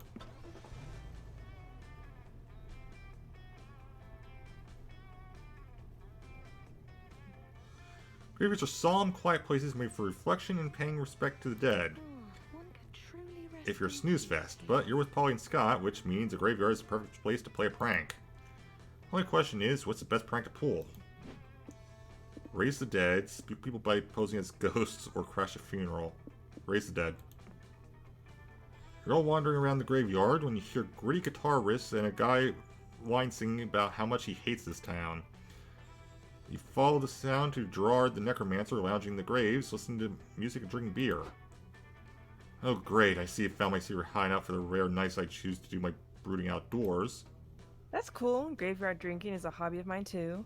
I usually bump EDM though. Really livens up the place if you know what I mean. Whatever. Could you take your bubbly attitude elsewhere? I'm busy drowning my dark and twisted thoughts in booze. God damn, my beer's slightly out of my reach. Just a sec. Rerum ipsum dolor citamet. Light flashes from Gerard's staff. A zombie calls out of the dirt. It's rotting, shambling, crying, brains. Yep, brains, right? Could you just hand me my beer there? It's to the left. No, my left. Yep, perfect. Good work there, Thrall. Oh, your zombie's so cute. Like one of those old leathery chihuahuas you can't help but love. Oh, I got it. Your name Tickles? I had a hamster named Tickles once, but I accidentally ate him because I thought he was a potato chip. No, you can't name him. You'll just get attached to him. Tickles is going right back in the ground once I finish my 6-pack. Can you give him a taste of life and then rip it all away like that? This isn't flowers for Algernon, you asshole. Why are you so upset about this? It's just a zombie. They're usually just animated corpses with no personality, free will.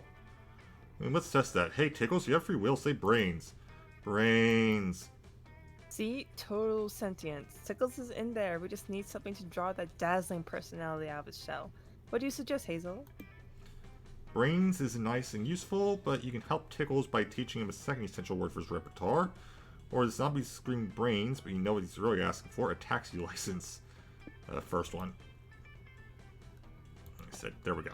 I'm going to try to teach the zombie to speak. Do you have any idea how long that bonus activity will take? Nope. I'm gonna give it a shot anyway. Time skip time! Oh, we're doing time skip, alright, all the way to the post-apocalyptic year of 3088. Mitch Bassberg, America's most muscular super soldier, and his elite strike force are gunning down zombies in Times Square. Zombie tackles Mitch to the ground, opens his mouth, lets out its haunting wail. Cowabunga! What the, says Mitch. General, did you hear that? Hear what, Sergeant Bassberg? All you can hear are zombies dying and machine guns firing. Cowabunga! Come on, General, you had to have heard it that time. The zombie's saying cowabunga. Who cares what it's saying? Shoot it in the fucking head, Mitch. But it's kind of funny. He's so busy laughing at the zombie that he doesn't notice it's tearing his chest open until it's too late. Oh. General, Mitch gasped while dying. Please tell my wife about the cowabunga zombie. Funniest shit I've ever seen. Wow, you really taught this zombie to say cowabunga. Your commitment to idiotic tasks is almost impressive. Yeah, just imagine a zombie saying cowabunga to you while it's eating your brains, bro. It's a great prank. Gain 4 soul for expanding Tickle's vocabulary, but you lose 4 magic because you had to go to some dark arcane place to reach a zombie to teach a zombie a new word. Cats can't normally drive, but I am no normal cat. Let's see, we have a 90s action movie city or UFO sightseeing spot. Wait, are any of those increasing hype? Both increase hype. Let's go to the UFO spotting.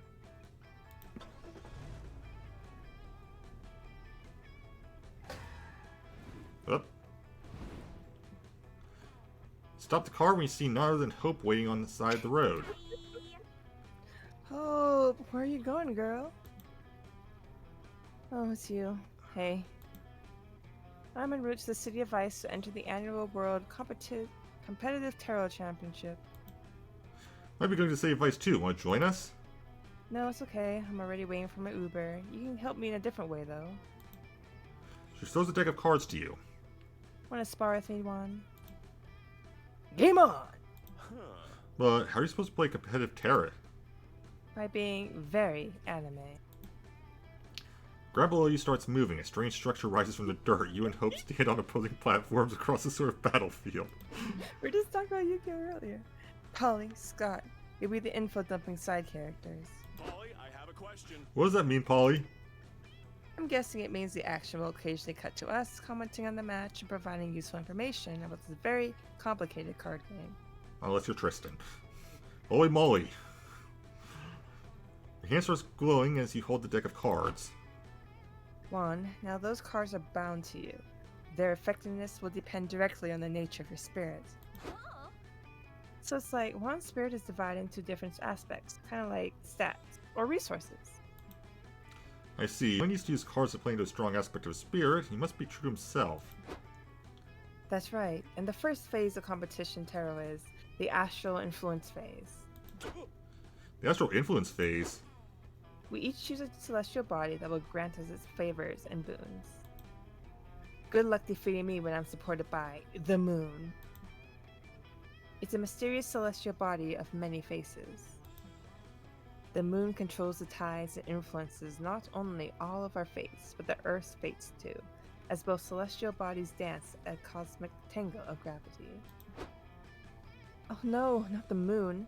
I've only known the rules of this game for like 5 full minutes, but I already know that's a very powerful card. How will one outplay Hope? Exactly, what's your play here? I believe in the heart of the cards. Okay, Mars is the spirit celestial body of billionaire who wants to colonize it once they finish destroying Earth. Or Uranus, the celestial body of, you know. Let's go with Uranus, I guess. Let's face it, it's this game. Uranus. Uranus. Why is Uranus so powerful, Polly? Uranus is known as the Awakener since... Uranus! Since its aspects and transits bring sudden... Uranus! Get it, Scott? Uranus! Sudden change... Oh, I tried to screenshot, I got it. Okay, sudden changes and shocks. It's like Uranus, you see. Uranus! Uranus! Give me a moment. What are you, 5? Oh my god, now it's very funny. Why'd Juan play Uranus, Hope? Did he steal it when you were looking? God damn it. What's wrong, Hope? Are you scared that you now must face Uranus? I don't care. The moon will still help me win this match. It's time to summon the champion that will fight for us in the Battle of the Arcana. Today, I'm playing a deck of virtues. Why is Hope smirking in such a patronizing way, Polly? She must have a secret wand won't see coming. You're not wrong, Polly. Juan here is obviously expecting me to play Hope as my champion of virtue. You're not expecting anything, you barely understand how this game is played at all. But no, for you see, I am 3 moves ahead. She's 3 moves ahead?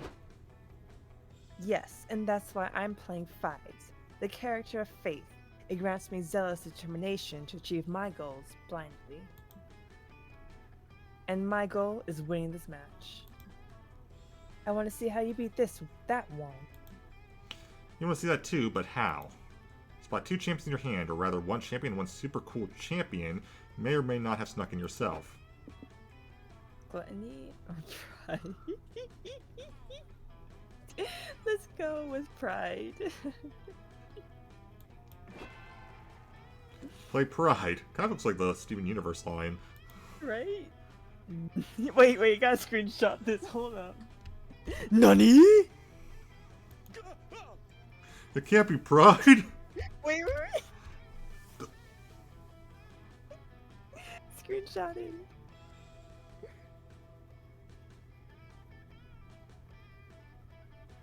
You good? Yes. Thank you. No way! Oh, I love this so much. This was like the perfect thing for you. This is amazing.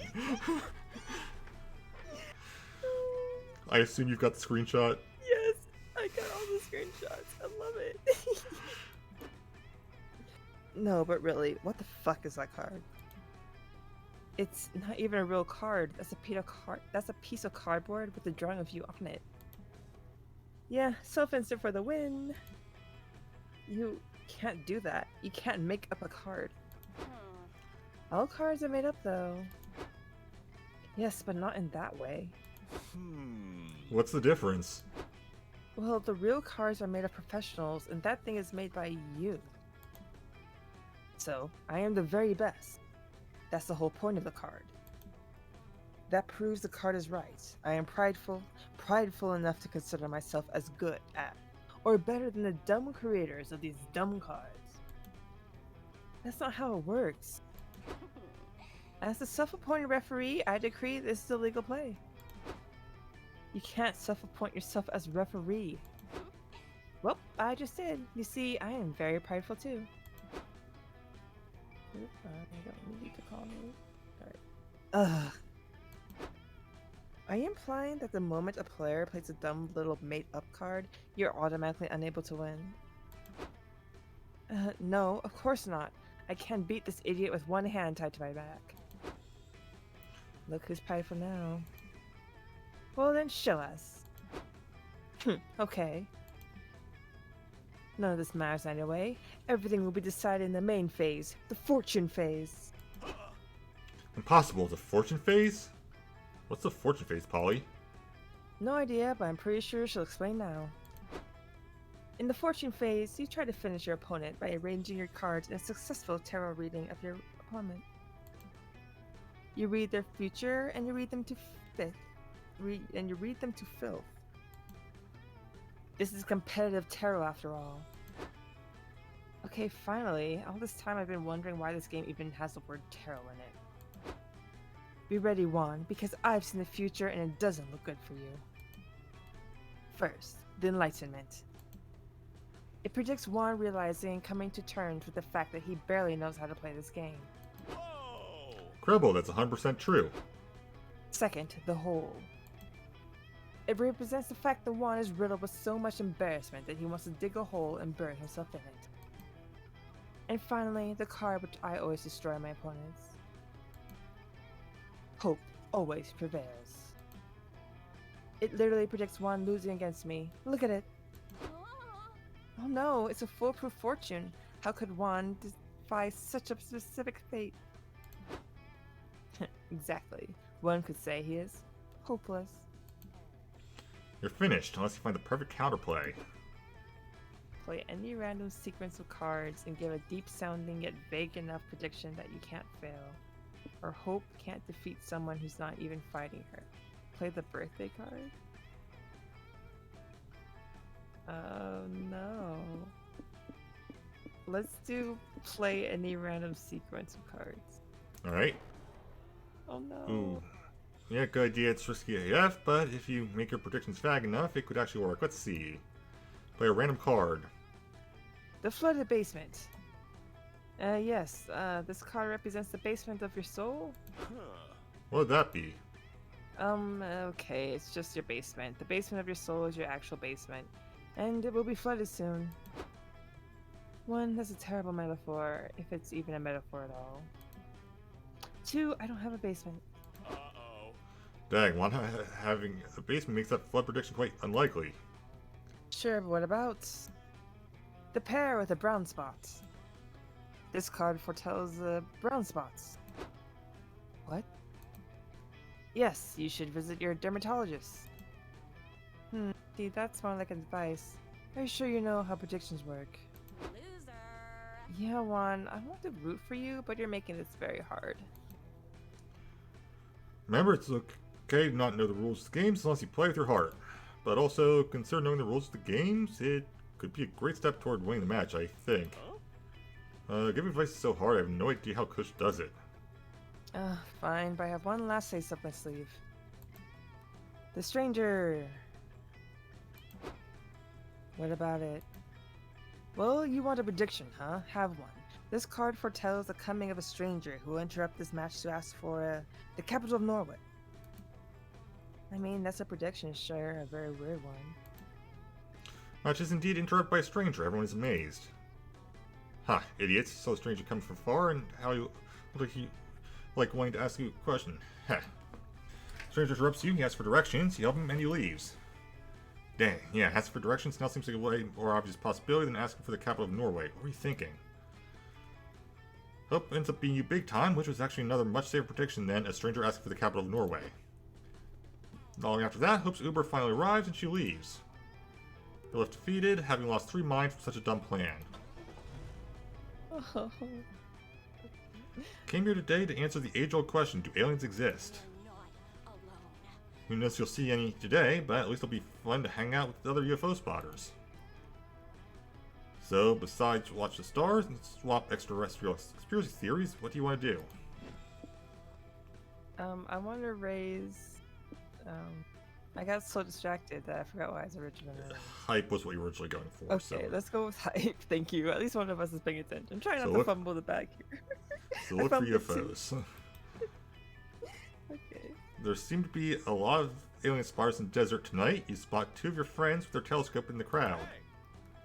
Hi, Kel. Hi, Abdu. Are you here to look at constellations? Have you seen my favorite one yet? I call it Big Boy Frying Pan. Nice. I'm a fan of Ariga myself. Charioteering was the grandfather of skateboarding. Changed my mind. But today we're using our telescope to look for UFOs. You're welcome to join us if you want. Abdu and I are really into ufology. There's gotta be other life out there besides us, you know? At least I hope there is. I'd rather not be alone in the universe. True up, dude. In the grand scheme of life, between our friends and the aliens, and all the microscopic parasites living on our bodies, we're never truly alone. Dude, that's deep. That philosophical thought reminds me of something. Can you pass me the pipe? You're looking for UFOs, you say? It says an eavesdropping UFO spotter. Wouldn't you rather meet the aliens in person? Do you have a way to do that? Are you an astronaut or a mad scientist? Even better, I'm an app developer. Oh, I made an app called Unite Friends Online. It's like a dating app, but instead of finding you a lover, it connects you to an alien to befriend. Whoa, are there really aliens on this app that we can talk to? Not yet, but there will be. No alien can resist my app's sleek graphic design or ingenious user interface for long. Polly, listen. That's so cool. I want to be an alien on the app. Polly, you're smart. How should we get the alien to notice us? well, when I'm trying to get cute, interesting people to notice me on the horny dating app, I try to make my profile look as inviting as possible. Usually by using lots of eggplant emojis and giving my ass the spotlight it deserves. Too bad Earth doesn't have an ass to show off, but there's gotta be a way to make its profile more inviting to get an alien interested in casual invasion. Hacking to a satellite, it'll be a good reason to take some pics of Earth from a high angle and make it look prettier, or upgrade to the Platinum Planet profile to unlock advanced match preferences. It says here you can turn off hostile invasion matches. Second one costs money, so let's do the first one. Yes. Nice, take a photo from a high angle with a high photographer. That's the recipe for selfie success. And for that in photography, you should focus on symmetry too. We gotta make Earth look super symmetrical in our pic to make it pretty. Earth's a circle, so it should be symmetrical from every angle. What if we find, like, the most symmetrical angle? Great plan. Use your computer skills to hack into the Hubble telescope and take some B shots for Earth. You'll lose 4 soul for it, but it's for a good cause. Done. What do you think? Not bad, but if we're going for symmetry, Australia's throwing it all off. That is Australia out of the pic. Let me try. Great at photo editing. Ta-da! Now Earth looks pretty and you get a sneak peek of the moon too. It looks nice, but don't you guys think editing Earth on the social profile is kind of dishonest? That's true. Besides, if I were an alien looking to invade Earth, I'd want some warning about Australia. You know, scary animals, big spiders. Maybe we should just take a new picture. This shot is showing too much water anyway. We want the aliens to know there's Earth on this Earth. Let's find an angle that shows off our poles more. Aliens always look for diverse biomes and potential planetary partnerships. Perfect. This photo really highlights Earth's best angles while downplaying its rampant humanitarian conflicts. A nice composition on Antarctica. Earth looks cool as fuck here. Literally. If I were an alien, I'd invade us. Don't meet any aliens, presumably because they all flock to the South Pole, but you still gain 4 hype taking pics with your friends. Oh, this seat is comfy. Let's see. Monster Truck or Simon Soup's Monster Truck? Season 9 paws, a beer on the wall. Season 9 paws, beer. Like it says fun, like 2 huge trucks on huge wheels wrecking the shit out of each other. It's like trucks, but bigger. The stands are filled with cheering, hooting fans ready to see some vehicular carnage. As for you and your friends, you're ready to watch the show, take a joyride, or post some adventures. Joyride. You're planning to drive a truck in the Monster Truck Deathmatch. It's going well, and security says you can't drive a truck in the Monster Truck Deathmatch. What do you mean we don't have security clearance? Don't you know who I am? No, I don't. That's why I'm not letting you inside. But I'm the Turkmenistan Worldwide Monster Truck Deathmatch Champion 3 years in the running. Oh shit, are you serious? We're so sorry. We didn't know you were coming today. I'll let it slide for now, gentlemen, but the Turkmenistani Emperor will hear about this. Oh, Turkmenistan has an emperor now? Time sure change. Security guards let the Turkmenistani champion, Polly, and her hype squad, you and Scott, into the arena. I can't believe that worked. Let's ride, gang. Bros. We still have a problem, bros. The trucks are way too tall to climb into. Fuck, you're right. Stupid monster truck engineers only cared about how high they could make their trucks, not how high they should have. Well, if we're getting in, we need to do it quick. The crowd's getting restless. What's happening? Someone better figure out how to drive that car quick or I'm going to get really pissy and restless. Shit, it's true. You need to think of a way to get in that car. This way I got invent giraffes, probably? Don't know. Conjure giraffe or transcend the sense of self until space makes no sense anymore. You are everything and you are everywhere, therefore you're already inside the monster truck. Giraffe. Oh, where's Sky's friends drawing pictures in the mud on the monster truck instead of just driving the monster truck? This is dumb. Those shitballs, I think they're attempting the forbidden giraffe transmutation. The what? Is that a new sports strategy or something? No bro, it's alchemy. Sky's friends are drawing the alchemical symbols to summon a giraffe. So risky with the law of equivalent exchange. I'll have to sacrifice them to create such a complex creature. Yet another anime reference. Yes. Damn bro, how do you know all that? I'm into alchemy. You know I do other stuff besides stand behind you wearing a football helmet, right? Well, with packed bickers, you guys have finally completed your summoning circle. From the fabric of the universe, you slowly begin assembling the giraffe. Giraffe's giant skeleton spawns from nothingness. The bones are then slowly coated with bloody, sinuous, throbbing muscle and flesh. A horribly anguished, bleeding cry fills the arena as the giraffe is conjured from its dark realm to your reality. You begin to understand why nobody knows what a giraffe sounds like. It's too painful to witness. Is it finally summoned? That was a huge bummer. So who's objected you to so much pain and misery, Giraffe bro? Would taking a joyride in Monster Truck make up for it? Giraffe lets out a horrible bleat that you take to mean yes please. He ferries you up to the truck bed and then climbs in himself. Gain 4 hype competing in the Monster Truck deathmatch, Giraffe bleeding joyously the whole time. Fortunately, you lost 4 magic due to that whole law of equivalent exchange bullshit. Oof.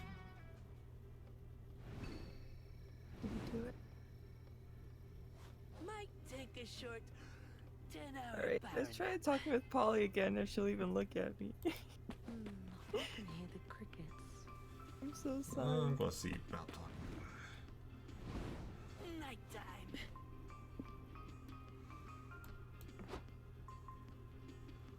Oh, hey Juan, I'm guessing you want to talk. Sorry, boo. No offense, but I'm a little burnt out on socializing. This road trip's been fun, but it's been cutting into my poly time, you know? And I don't mean poly time as in my fun, livable catchphrases that means it's time to party.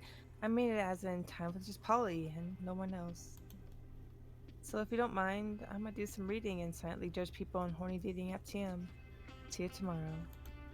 No. Somewhere cozy. Well, let's talk to Vera. How she manages to do all she does. How I manage to do everything I do. Grit, badassery, and spreadsheets. Really? Spreadsheets. Yeah, an awful lot of them. It's the only way to properly juggle being a boss bitch who managed multiple businesses and being a self-made woman with a rich personal life. I started managing tasks for my company that develops market disrupting apps like Murder.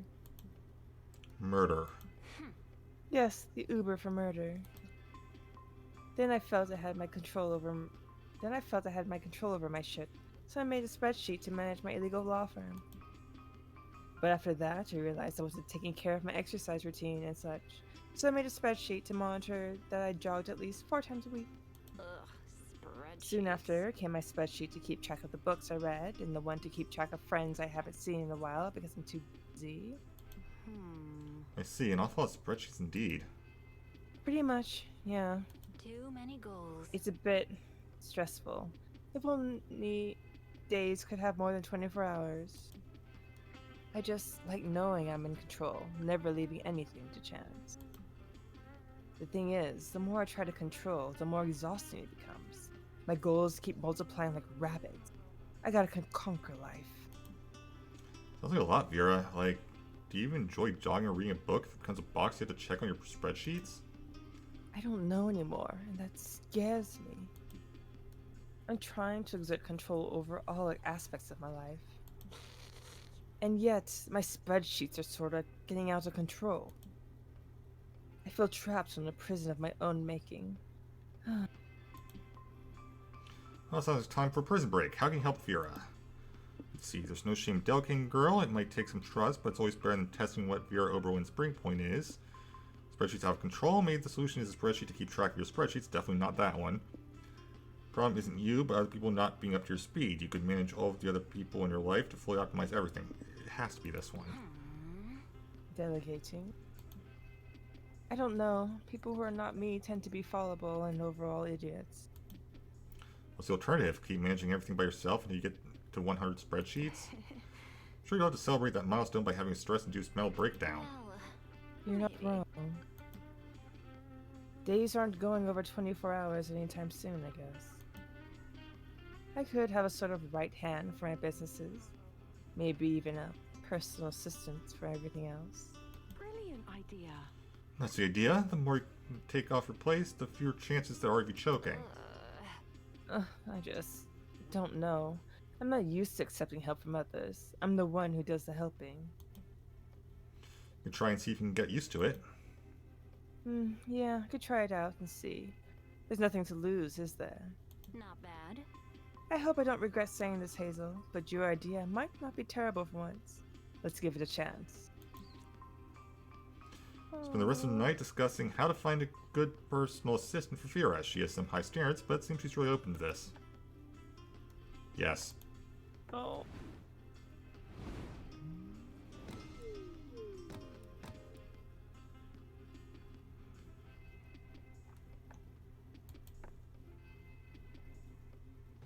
So we end up on the hype ending.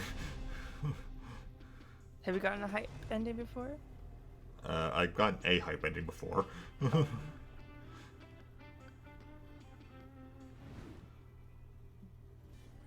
Knifeland, the land of fun and knives. Ride all the rides twice. They're awesome at dealing equal parts. It's not one but 2 free falls. There's a pit full of spikes and the guillotine, which will let you keep a severed head as a silly memento. There's also the blender, the pendulum, and the volcano. Still unsure if the volcano is supposed to be a ride or if it was just a random volcano that happened to be there. And there's a murder mansion with actual murder. So much fun. You even managed to survive, which is a big plus. Knifeland forever. That wasn't all. Knifeland? Fuck Knifeland. Fuck your friends. Look at this cool lamppost. This lamppost was the destination all along, yes. Because I'm playing the moth. That's so cute. Welcome to Lamppost, the hippest niche for all the cool kids. Knifeland, yay! You have the best fucking time in this land of fun and knives. Just having fun isn't enough for you now. You must conquer Knifeland. How do you conquer a theme park? Easy, by taking the coolest picture on a ride. Choose to ride Slash and Splash. Sing your smartest choice ever as you're mildly scared of water. Uh-oh. So cute. And highly scared of knives. That captures you being, well, a bit terrified by the prospect of getting stabbed by the many flying knives. Hey, bravery isn't about not having fear, but facing your fears. Whoever sees a pic assures you that you're such a brave cat. For the rest of the day, you receive head pats from friends and strangers alike.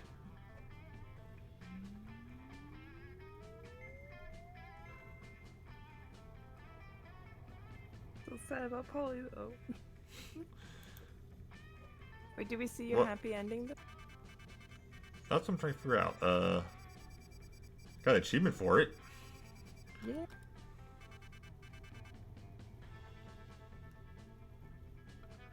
What do prank tokens do? There's a shop thing I can get stuff in. I'll have to take a look at it. Just like that, the road trip came to an end. It's full to brim with danger, fun, and utter nonsense. It's everything you could have expected from a trip with Polly and Scott, and then some. Not only survived the whole thing, but we conquered it and came out different people. It turned out to be a pilgrimage into self-discovery, a rite of passage, a quest for growth. Let's say a fucking good trip. So heading back home, I thought about how all of this was just one of the first stops, and a much bigger journey that was only just beginning. Welcome to the streaming version of the dreaded song. My name is Claudia Martinez. Oh yeah. I'm so glad they've done the streamer versions of the songs, because it's, one, they're funny, and two, I don't have to worry. Oh. I didn't play the game, so I'll sing what's on the screen. Why is the turtle flipped? So is each road trip you get like a different pairing, or is it always Polly and Scott? It's always Polly and Scott you're on the road trip with, but there's Oh. completely different randomized interactions as well, Okay. so it's... I see. Ask for a couple things. One is to remind you to leave a good review. So Basically, Polly and Scott are the two stupidest characters, so they're the ones who are going to do a road trip with no planning. I see. fit the images seamlessly. No idea what this game is about. Looks like some sort of racing game. I only know it has hot monsters. So I will sing about what I know. Like how Claudia Martinez is the best. 5 stars, 10 out of 10. I could be writing songs all day. Okay, second thing is to tell you the song is safe for streaming. No strikes, no copyright. Careless streaming day and night. Here's some of the things that don't infringe any kind of copyright. Like a lazy orange cat, but his name is Garfield. I hate Tuesdays. Or the work of artists who died centuries ago. Like Buckle Bell. See? That's fine. He's super dead. Just ran out of ideas to sing. Apple pie, cinnamon swirl, a shovel. Don't ask. Carrots and beets. This is just my grocery list. Please leave a good review, my love. Please leave a good review, my friend. Please leave a good review, my darling. Please leave a good review, my friend. Please leave a good review, my boy. 5 stars, 10 out of 10. Best game ever, I will play it again. Well, now, yes, we're done. We sang all the things the developers want. But I can't stop wondering about the turtle and where it's gone. By the way, did you notice when I hit the review message? Yes, I know, I'm so subtle. Please don't mention it. Please leave a good review, my love. Please leave a good review, my friend. Please leave a good review, my darling. 5 stars, 10 out of 10. Best game ever, I will play it again.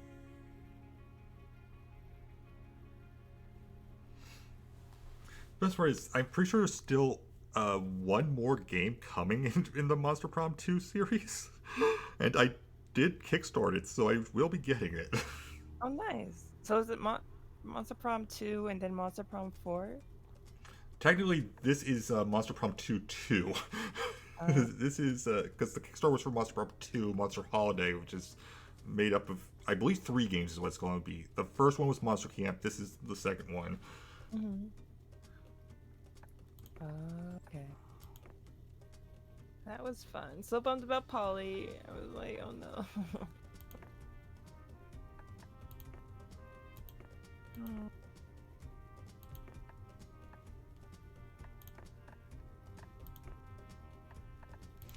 Well, that's new. Alright, the gallery wasn't here when I last played this. Oh.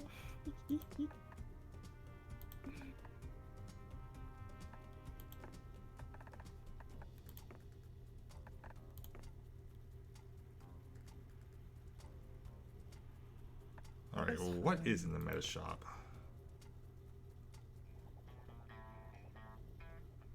Player, it's me there. I mean the meta shopkeeper. It's your first time in the shop, huh? Don't worry, I'll explain how this works. Let's look here with the Great Glorious Gacha. This unique gacha machine that doesn't accept money, only prank tokens. Earn prank tokens by playing Monster Road Trip, and you get even more if you encounter new content you've never seen before. Great Glorious Gacha will shower you with lots of cool gallery content. That's it fun when gacha machines don't ask you to spend actual money. On top of that, if you've already played Monster Road Trip before, you'll get some prank tokens retroactively for what you've already achieved.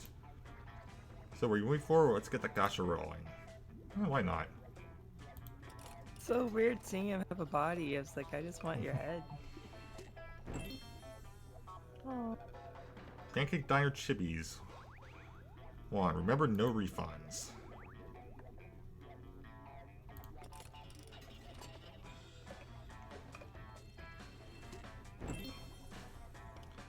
Charming Village local sketches. May the Great Glorious Gacha bring you many riches. Okay. Just want to take a look at that. Cute. Alright, well. I think I am going to call the stream here. Thank you for joining me. It's been a while since we got to play together. Thank you for inviting me. It was a long. Hopefully, I'll be able to stop by streams a bit more often until June. And it's crazy. Yeah. This is very fun. This and the train game. Yep. Again, really glad you were able to join me. And again, glad we could play together. And at some point, we will get you and Dems playing together again. It's just a matter of figuring out schedules. That's fair. That is fair. Alright, that's going to be it for now. So, thanks everyone for watching. I'll see you guys next time. Bye, guys. And I hope you have a great night. I might look for something to eat because I'm slightly hungry, but